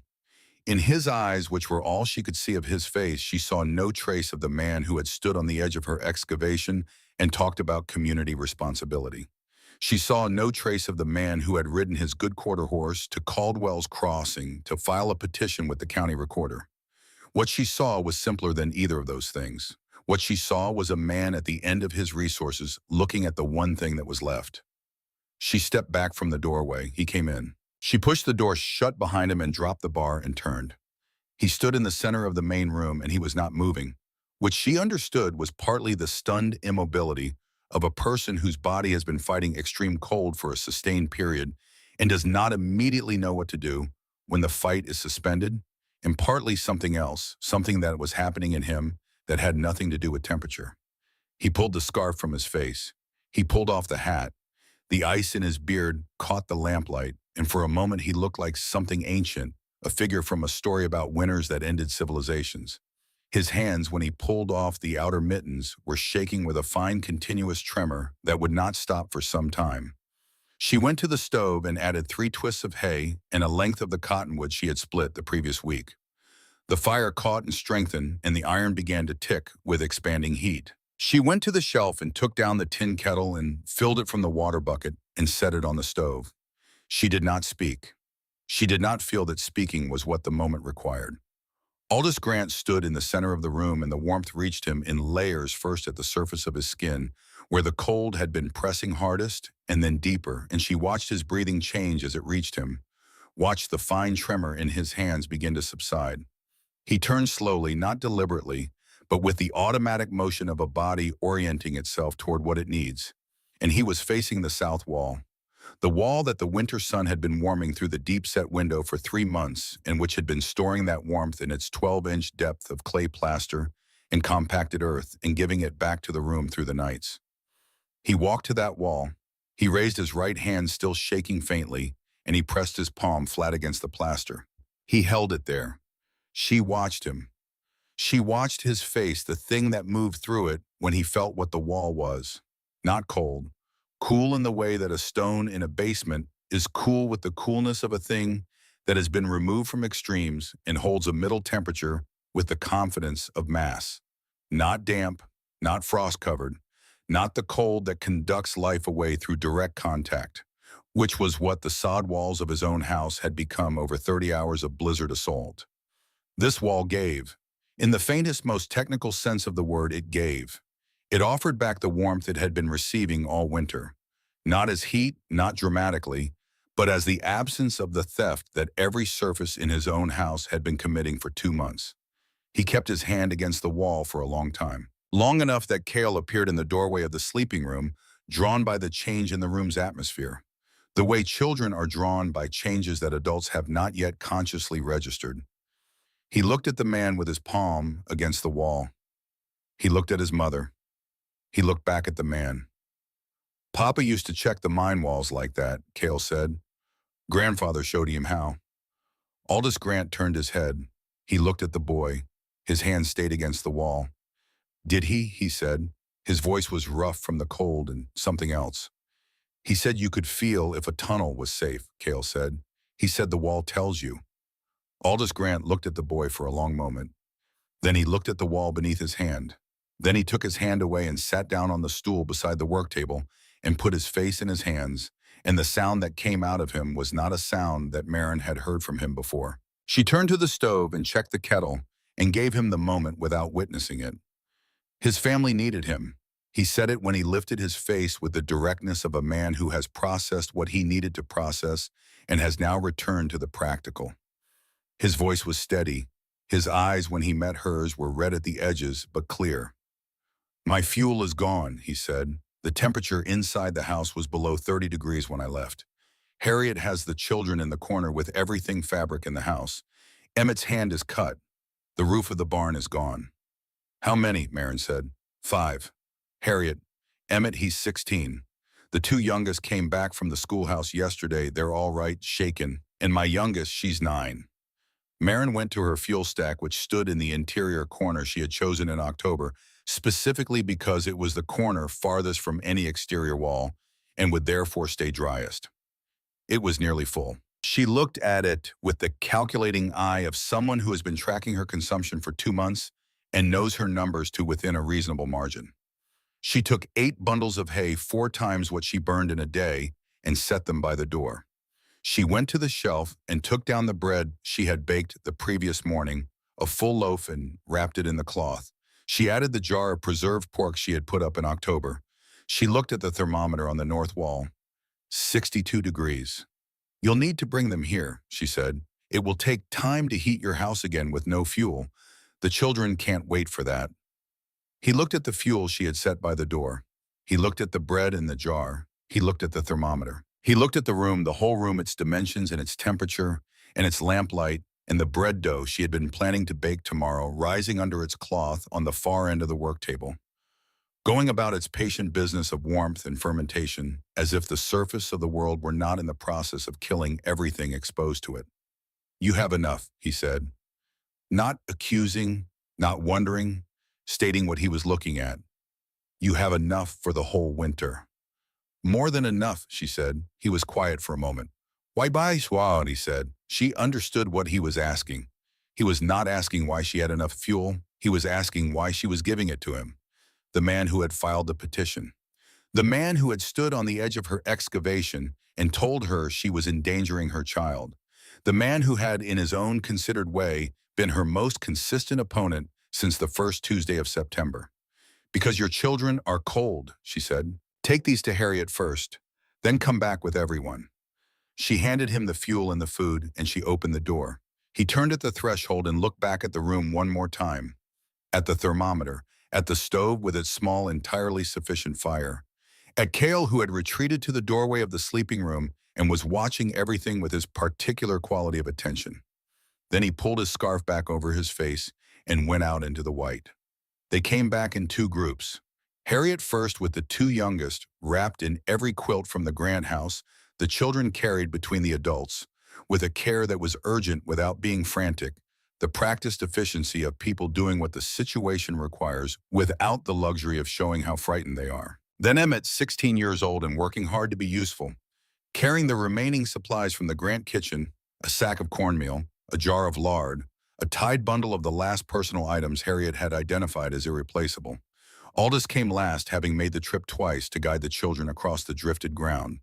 The dugout received them. It received them the way a thing does when it has been built for exactly this purpose, which is the purpose of shelter in its most fundamental and unglamorous sense. The space was small for 7 people and a collection of blankets and supplies, but it was warm and it was still, and the walls did not conduct the cold inward, and the stovepipe did not glow red from a fire being driven past its design limits, and the thermometer held at 60 degrees through the arrival of 5 additional bodies that added their own metabolic heat to the room's baseline. Harriet Grant came down the 2 earthen steps with a child on each side and stopped at the bottom and stood very still the way she had stood the first time in December when she had come alone. But this was different from December. This time she was not conducting a private assessment. This time she was arriving with her children, and the stillness was the stillness of a woman allowing herself to feel something that she had been keeping at a controlled distance for some time. She looked at the thermometer. She looked at the stove, its small, steady fire. Then she looked at the windowsill. Cale's boat sat there in the lamplight, the carved oak grain warm in the amber glow, the hull smooth from 4 years of careful handling by small hands that loved it. Harriet looked at the boat, and her face did the thing that faces do when they encounter the specific gravity of a grief they did not know they were prepared to feel the grief, not for themselves, but for the child who had carried that small carved thing through Pennsylvania and Nebraska, in a winter, in a silence that should have been too heavy for 7-year-old shoulders. Her composure, which had been extraordinary under the circumstances, left her. Not dramatically, not with any collapse or sound. She simply stood in the warm room at the bottom of the 2 earthen steps, and her eyes filled, and the tears ran down her face, and she made no move to stop them or hide them or account for them. Cale was watching from the sleeping room doorway. He looked at the woman crying, and then he looked at the boat on the windowsill, and he looked back at the woman. He crossed the room and picked up the boat and walked to Harriet and held it out to her. She took it with both hands and held it the way the people who love children hold things that children offer them, with a completeness of attention that honors the offering. She looked at the carved hull, the smooth keel, the careful joinery of the planking that Aldrich Voss had shaped across 3 Pennsylvania winters. "Your father made this," she said. "He made it for me," Cale said, "but you can hold it." Harriet looked at the boy. Then she went down on one knee, which was not a comfortable thing on an earthen floor in a cramped room with 5 other people present, and she held the boat in one hand and put the other hand on Cale's shoulder, and whatever she said to him, she said too quietly for anyone else to hear. He nodded once solemnly, the way he received important information. She stood. She handed the boat back to him. She wiped her face with the back of her hand and looked at Marin with those dark, clear eyes. "Tell me what needs doing," she said. They lived in the dugout for 9 days. The blizzard proper lasted 3 days from its beginning. The wind dropped on the morning of the 15th to something survivable, and the snow stopped in the afternoon, and by evening of the 15th, the sky had cleared to the particular deep blue-black of a plains winter night. After a storm, the stars enormous and motionless above a landscape that had been completely remade in white. The cold remained. The temperature held at 20 below through the 15th and the 16th and dropped further on the 17th to 25 below, a dead structural cold that had no drama in it, only the steady, implacable pressure of a force that will outlast you if you give it the chance. During those 9 days, the dugout held, not easily in the sense that 7 people in a space built for 2 required a constant negotiation of bodies and schedules and temperaments, but it held in every sense that mattered. The temperature inside never fell below 58 degrees. The stove ran on Marin's fuel stack, which she managed with the practiced economy of someone who had been managing it for 3 months, and the fuel stack diminished at a rate that would have been miraculous to anyone tracking the Grant house's consumption over the same period. She burned less with 7 people than she would have needed to burn alone to achieve the same temperature, because 7 people generate metabolic heat, and metabolic heat in a sealed, insulated space is not nothing. Harriet understood this before Aldous did. She commented on it the second morning, sitting at the work table with her hands around a tin cup of the bitter tea that was all that the combined pantries of both households could support. "We're heating the room ourselves," she said. "The stove is just helping." "The stove is topping up," Marin said. "The earth provides the foundation." Harriet looked at the wall and nodded in the way of a person absorbing a principle and fitting it into a structure of understanding that is reorganizing itself. Aldous did not say anything for 2 days. He was not sulking. That would have required a kind of pettiness that was not Marin came to understand in his character. He was doing what he had done all his adult life, which was taking in information and working it against his existing understanding of how things worked and arriving at conclusions. The process was visible if you knew how to look at it in the quality of his silence, in the direction of his attention, in the particular way he sat in the corner of the room through the long evenings and watched the thermometer, in the stove and the walls. He watched the stove produce a small fire. He watched the thermometer hold steady. He pressed his hand against the wall at intervals with the methodical repeatability of someone conducting a controlled observation. He said nothing. On the third day, he went outside when the wind had dropped enough to make it possible, and he was gone for a long time. When he came back, his coat was dusty with the clay-rich snow from the south slope of the rise where Marin's roof met the surface, and his hands were cold from what she surmised had been an extended examination of the roof structure. He came in and sat in the corner again and was quiet. On the fourth day, Emmett, whose hand had been cleaned and wrapped and was healing with the quick efficiency of youth, began asking Marin questions. He asked how she had calculated the angle of the roof timbers. He asked about the clay plaster and what the mixing ratio was. He asked about the window angle and how she had chosen the precise orientation. He asked these questions with the focused, practical curiosity of a 16-year-old who was encountering a concept for the first time and finding it compelling, and Marin answered him with the directness and accuracy of a person who is not accustomed to being asked and finds the questions themselves a kind of relief. Aldous listened to these conversations. He did not interrupt them. He listened. Cale and the Grant children had established their own accommodation with remarkable speed, the way children do, moving past the awkwardness of unfamiliarity into a working relationship defined by shared space and the improvised entertainments of a long confinement. The youngest grandchild, 9-year-old Louisa, had appointed herself the caretaker of the boat which Cale had placed on the windowsill after the first evening, and seemed content to leave there, and she rearranged it daily by small, precise increments that Cale observed and accepted without objection. They played games on the sleeping platform. They drew on Cale's slate with the piece of chalk that was almost gone. They told each other stories in the evenings, while the adults maintained the careful adult silence of people who are managing something difficult and trying not to use up more emotional fuel than the situation absolutely requires. On the fifth evening, Harriet baked bread. She had watched Marin do it once and understood the principle, the stable temperature, the reliable warmth that the dugout provided, and that her own kitchen could not sustain in winter. She made the dough herself, working at the end of the table that had been cleared for the purpose, her hands moving through the familiar motions with the absorbed pleasure of someone doing a thing they are good at in conditions that actually permit them to do it well. She set it to rise under a cloth. In the morning, it had risen perfectly evenly, the way dough rises when the temperature is exactly what it needs to be and does not waver. She slid the loaves into the Dutch oven and set them on the stove, and 2 hours later the dugout smelled of baking bread, which is one of the smells that the human brain associates most directly with safety and warmth and the continuation of ordinary life, and all 7 people in the room received that smell as a kind of communication. Aldous looked at the loaves when they came out, then he looked at the stove, then he looked at the walls. He said, "My kitchen has never been able to do this in December." Harriet said, "I know." He was quiet again for a while. Then Emmett asked about the roof angle. "He's a sharp young man," Marin said. "He wants to be a builder," Aldous said. "Always has. I told him there was more money in farming." A pause. "I told him a lot of things that seemed certain to me." He did not say anything else for the rest of the evening. But that night, lying in the arrangement of quilts and coats that had been organized for the Grant family on Marin's side of the sleeping partition, he was quiet in a different way than he had been quiet during the previous days.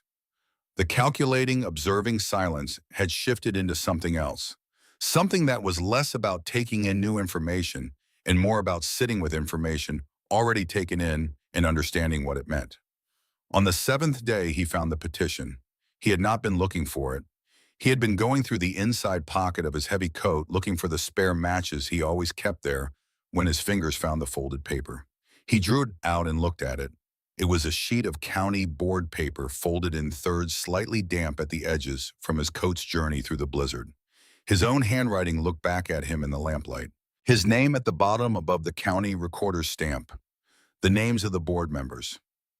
And in the middle of the page, organized in the careful legal language of county government, the case for why Cale Aldrich Voss, age 7, should be removed from the custody of Maren Voss and placed with a suitable family until such time as adequate housing could be verified. He sat with the paper in his hands for a long time. The room around him was its usual evening self. Harriet was mending by the lamp. Emmett had fallen asleep sitting up against the east wall with his chin on his chest. The children were in the sleeping room in the suspension of pre-sleep, not quite there, but no longer anywhere else either. Maren was at the work table, her father's logbook open before her, reading, in the stillness of a person for whom reading is not entertainment, but necessity. Cale was on the sleeping platform in the next room, visible through the partition doorway. He had fallen asleep with the boat in his hands, and it had tipped sideways in his loosened grip. Resting against his palm, and the lamplight through the doorway caught the carved oak hull and made it glow in the way of things that are made by hands that loved what they were making. Aldous looked at the boy. He looked at the boat in the sleeping boy's hands. He looked back at the paper. He thought about the morning he had written it. He could reconstruct the room with precision, his desk, the good morning light through the east window, the reasonable and certain feeling of a man who knows what is right and is acting on it. He thought about the word fitness in the petition's language and what he had meant by it, which was a structure that met his own standard of adequate, his own experience of what a proper home on the Nebraska plains looked like and what it required. He thought about what fitness meant when measured against a different standard. When measured against what the walls of this room had done for 9 days, in the worst storm in the county's recorded history, with 5 people who were not supposed to be here and who had arrived, 2 of them barely alive. He thought about what fitness meant when Harriet could bake bread, when Cale's cheeks were flushed with warmth in December, when a 7-year-old boy who had not spoken for 4 months began to speak again and then to play, and then to hum his dead father's songs into the warm, still air of a room that had never fallen below 55 degrees.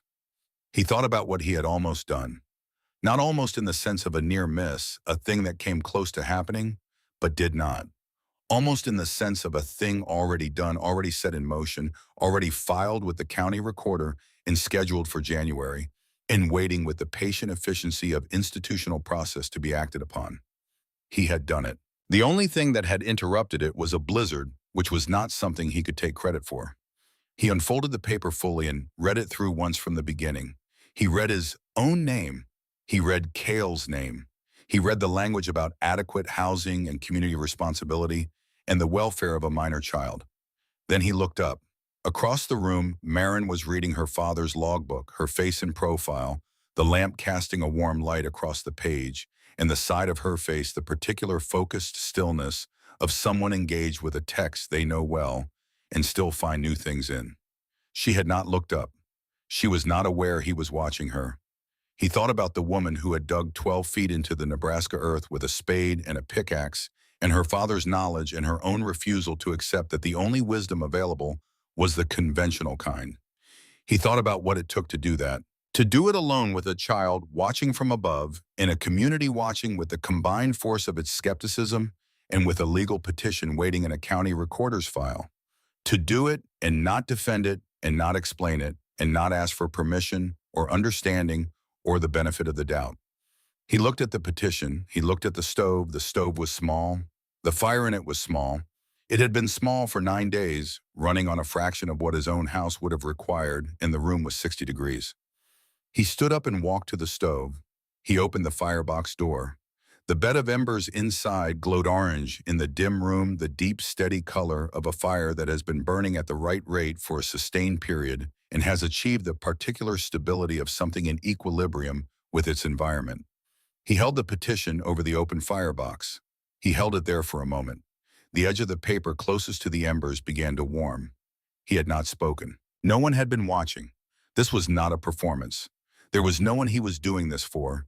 He was doing it in the same solitary way that the original decision to write it had been made at a desk in good morning light, a man with a decided opinion acting on it without audience. He let it go. The paper fell onto the embers and caught immediately the county board letterhead blackening first, then his signature, then the legal language, then Cale's name. In the space of perhaps 8 seconds, it was entirely gone, a brief intensification of the glow, and then ash collapsing into the existing bed of coals and becoming indistinguishable from them. He closed the firebox door. He turned back to the room. Maren had looked up from the logbook. She was looking at him. Across the room, across the work table, and the lamp and the space between them, she was simply looking at him with the steady, undemanding directness that had been her mode of engagement with him since September. He said, "I was wrong." 3 words. He had considered more and decided against them because more would have been for his own benefit rather than for accuracy, and accuracy was what the moment required. She looked at him for a moment, then she nodded once. The nod of a person receiving a true statement and acknowledging it as such without adornment and without the false graciousness that would have made it into something other than what it was. She looked back at the logbook. He sat back down in his corner. The stove ticked with its small, sufficient heat. The children slept. Harriet continued her mending. Outside the earth, the temperature held at 20 below, and the stars above the rise above Bitter Creek were brilliant and motionless and enormous, and the surface of the world was cold and white and absolutely silent. 12 feet below that surface, the thermometer read 60 degrees. The thaw came in the last week of January. It came gradually over 3 days, the temperature rising from the sustained cold of the post-blizzard period through the single digits and into the 20s, and finally on the 4th day above freezing, for the first time since the 12th. The snow began to soften at the surface. The long, brilliant white of the post-blizzard landscape went gray at the edges as the melt began, and the creek beds that had been solid, sound-conducting ice began to make very faintly the sound of moving water somewhere beneath their frozen surfaces. The Grant family went home on the morning of the 2nd above freezing day. The house was habitable, cold after 9 days without heat, and requiring the systematic revival of everything that a heated home takes for granted: the thawing of frozen water stores, the inspection and cleaning of the stovepipe, the gradual warming of walls that had gone through to near ambient temperature during the cold days. The barn was partially collapsed and the cattle were gone, which was a devastation of a practical kind that would take the whole spring and most of the summer to reckon with. Emmett walked the property on the first morning back, taking stock with the methodical inventory of a young man who has been thinking about rebuilding things and is now looking at the materials he has to work with. He came back in the afternoon and sat with his father at the table that was now cold and bare in a way that the Grant table had not been before, not with the friendly austerity of Maren's table, but with the cold austerity of a space that has been abandoned and not yet reclaimed. "We could do it differently," Emmett said. Aldous looked at his son. "There's a slope on the northwest section," Emmett said. "Not as good as Mrs. Voss's rise, but workable. The angle's right for the south window. The soil profile looks similar." Aldous was quiet for a moment. He looked at the north wall of his sod house, at the place where he had checked the caulking on the morning of the 12th, working with the satisfaction of a man attending to a real problem. He could see now that the wall had gone cold during the blizzard, a faint discoloration along the seam where the temperature differential between inside and outside had expressed itself through the sod in the form of moisture. The wall had sweated. It had conducted the cold from outside through its own substance into the interior space, because that is what a thin barrier does when the differential across it is large enough. "Mrs. Voss will teach us," Emmett said. "She may," Aldous said, "if we ask properly." He went the next morning. He went alone, without the armor of authority or the precedent of the board petition or any of the other things he had brought to previous visits. He wore his work clothes. He left the quarter horse in the barn and walked, because walking across that distance without a horse was a kind of arriving without pretense that seemed appropriate. Maren was outside when he came down the track toward the rise, working at the edge of the south slope with a long-handled tool he did not immediately recognize. She was checking the drainage channel she had cut around the base of the roof mound in October, clearing the debris that the blizzard snowfall had packed into it. She saw him coming and kept working. He stopped a few feet away and watched what she was doing. The drainage channel was a simple thing, a shallow cut in the ground, angled to carry meltwater away from the base of the earthen roof, simple and essential, the kind of detail that is obvious once you understand the principle and invisible until then. Emmett wants to learn, he said. I'd like to learn as well. She turned and looked at him. She had the long-handled tool in both hands, and the morning light was behind her, and she looked in that moment like the illustration in a book about people who understood things that other people were still learning. The channel first, she said. The slope has to drain properly or the roof absorbs the melt. Once water gets into the structure, the thermal mass becomes a liability instead of an asset. She handed him a short-handled spade. He took it. She showed him the angle. He dug. They called it the Voss method. Not immediately, not with any formal declaration, but in the gradual way that practical knowledge gets named in small communities through repetition and reference, and the slow accumulation of instances in which a person says explaining something to someone else, this is what Maren Voss does. The naming came from Aldous Grant himself, which was the part that had the most authority behind it. He stood before the county board in March, not in January, when the scheduled meeting about the petition would have occurred had there been a functioning county office to convene it, but in March when the roads were passable again and the county's winter losses had been assessed, and the question of how to prevent a repetition of them was the primary order of business. He stood before the board of 7 men, 6 of whom he knew personally, and 1 of whom had been appointed in December to fill a vacancy, and he presented a formal proposal for the promotion of what he called earth-sheltered construction in Harlan County. He was precise and methodical, and he cited specific temperature data that Maren had given him from 3 months of twice-daily thermometer readings numbers that told the story with the clean authority of measurement. He cited the fuel consumption differential.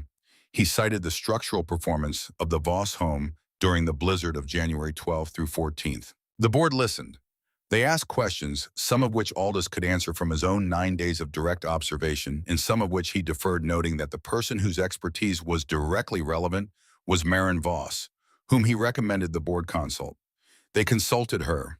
She came to the board meeting in March in her good wool coat with her father's logbook under her arm and her own 3 months of thermometer data organized in a composition book she had started in November. She presented the data with the same directness she brought to everything factually without advocacy, letting the numbers speak in the way that numbers speak when they are accurate and the question they are answering is honest. The board voted to recognize earth-sheltered construction as a valid form of homestead dwelling for the purposes of the county's proof of claim requirements. They voted unanimously, which was rare.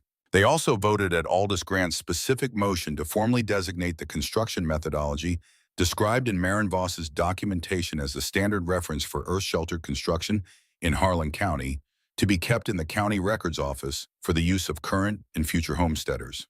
The county clerk, writing in the official ledger, asked how to record the methodology's name. Aldous Grant said, "The Voss method." The clerk wrote it down. Maren sat in the chair beside Aldous at the board table, and she said nothing about this. She looked at the clerk writing her name in the official ledger of Harlan County, Nebraska in March of 1888, and she thought about a man in a mine in Saxony who had come to Pennsylvania and taught his daughter that the earth is not an enemy and that the temperature of the deep ground is 55 degrees in winter and summer alike, and that a home built inside that knowledge will stand against anything the surface can produce. She thought about Conrad Muller, who was buried in a Pennsylvania churchyard and who had never been west of the Allegheny Mountains and who had given her everything she had used to build a life in a place he had never seen. She thought he would have had no interest in his name on a ledger. He would have gone directly to the south-facing slope to check the drainage channel. She thought she understood now, in the way you understand things when they are finally complete, what he had meant by the phrase he had used throughout her childhood, the phrase she had read in his logbook and carried across 11 days of travel, and through an August and a September and an October and a November, in the hardest winter in Nebraska's recorded history. The rock does not fight you. The rock simply is. The man who fights the rock breaks himself. The man who learns the rock's language comes home every night. She had learned the language. She had come home. Spring came to Harlan County with the slow, credible generosity of a season that has waited a long time for its turn. The melt ran in the creek beds first, and then across the lower sections of the fields, and then the frozen ground softened it at the surface and gradually deepened its thaw, working downward the way cold works upward. In autumn, a season-long conversation between the air and the earth about temperature and what it means. By April, the grass had found its green again, the particular vivid, unlikely green of prairie grass in early spring, before the summer sun has had its way with it. By May, the rise above Bitter Creek was indistinguishable from any other low swell in the Nebraska landscape.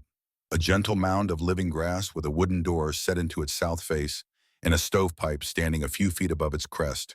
And from a quarter-mile away, it looked like nothing like a fold of earth, like something the prairie had made for its own purposes. 6 new homes were dug into the slopes of Harlan County that spring.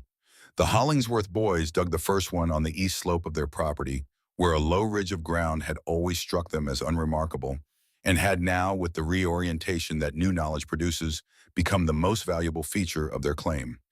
They dug it to 11 feet, one less than Marin's specification, and she came and looked and said it would work, but that the extra foot mattered more than it seemed, and they went back and dug the extra foot. Emmett Grant designed the second one for a bachelor homesteader named Selden Pruitt, who had lost his sod house entirely in the blizzard, the walls having failed progressively over the 3 days of the storm until the structure was more pile than building. Emmett drew the dimensions in the dirt with a stick and explained the south window angle with a precision that impressed Marinette when she saw it, the kind of precision that belongs to a person who has understood a principle deeply enough to have made it his own. The other 4 were built by families who had simply seen enough and understood enough to stop needing permission. Marin helped with all of them, not leading, not instructing formally, but present when questions required answers, and available when the technical details, the plaster ratio, the drainage angle, the roof timber, spacing needed to be right rather than approximately right. She was not a teacher by disposition, and she did not make herself into one. She was a person who knew things and answered questions accurately when they were asked. Cale helped too in the way of a 7-year-old who has spent 6 months watching his mother do something extraordinary and has absorbed more of it than he could yet articulate. He carried tools. He handed up the plaster bucket. He held the weighted line when the wall's plumb needed checking, keeping it still with the focused, serious grip of a child who understands that the job is real and that his part of it matters. He had become over the winter a different kind of quiet than the quiet he had arrived with. The quiet of September and October had been sealed, the quiet of a door closed from the inside with the bar dropped. The quiet of spring was the quiet of a person who is selective, who speaks when speaking is the right thing, and is otherwise comfortable with silence, who has discovered that the world does not require a constant verbal negotiation with it. He talked to Emmett Grant while they worked on the Pruitt dugout, a working conversation about the angle of the entry stairs and the best way to cut them so the edges held against foot traffic. He talked to Louisa Grant about the boat, explaining the difference between the planking of a flat-bottomed riverboat and the hull of a seagoing vessel, knowledge he had acquired from his father, and that Aldrich Voss had acquired from books, and that now existed in a 7-year-old in Nebraska who might never see the ocean. He talked to Marin in the evenings, the long April evenings, when the light lasted past supper, and they sat outside on the flat stone near the door, with the prairie spread out before them, and the sky doing what the plain sky does in spring, performing its enormous, largely unwitnessed pageant of color and cloud and horizontal light. He asked her about her father, about the mines, about Pennsylvania, about the difference between coal and salt. He asked her whether she missed Pennsylvania, and she said that she missed the trees because the trees in Nebraska were still apologizing for being there. He laughed at this, a clear, full sound, not the tentative sound of someone who has forgotten how. She listened to him laugh, and she thought about September, the silence of the wagon, and the boy who was not there even when he was sitting next to her. She thought about the boat on the windowsill and the first time he had placed it there. She thought about the evening in October when he had hummed himself to sleep for the first time. She thought about what it meant that a child could come back from the place he had gone to, that the warmth and stillness of a particular kind of shelter could do what time alone might not have done fast enough. She did not have a theoretical framework for this. She had the evidence of it, which was more reliable than any framework. On the last evening of May, after the last of the 6 new homes had been finished, and Emmett had come by to show her the final drainage channel he had cut on the east side of the Pruitt property, Marin sat at her work table in the dugout and opened her father's logbook to the back pages where she had been writing her own entries for the past 9 months in her clear-schooled German. She read back through what she had written. The August entry, the first one recording the soil temperature at depth, and the calculation of the south window angle. The October entry about the plaster mixture and the decision to use the traded earth for the Hollingsworth's garden fill. The November entry about Cale's first humming.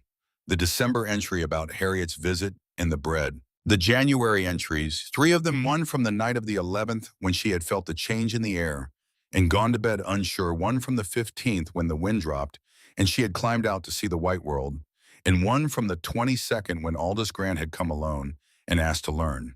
She read all of it. Then she turned to a blank page and she wrote the final entry. She wrote it not as a record of events, but as a letter to her father in the way that people address the dead when what they want to say is too important to remain inside only one person. She wrote, Vater, the house held. The house held the storm and 7 people in a winter in a grief that I did not know until this spring was resolving. You were right about the temperature. You were right about the language. I have been speaking it for 9 months, and I am still learning it. She wrote, the boy is well. He laughs now. He is teaching the grandchild about boats. She wrote, they call it the Voss method. I would rather it were called the Muller method, but I understand that the world names things for the person it can see, and you are not here to be seen. So I will carry your name in mine, and yours will be carried forward in the work. She wrote, you told me once that the earth is waiting, that all we have to do is ask it properly. I asked. It answered. I think it was always going to answer. We only needed to stop fighting it long enough to hear. She wrote, come home every night. She closed the logbook. In the sleeping room, Cale was settling into his platform, the boat placed carefully on the sill, as it was placed every night now.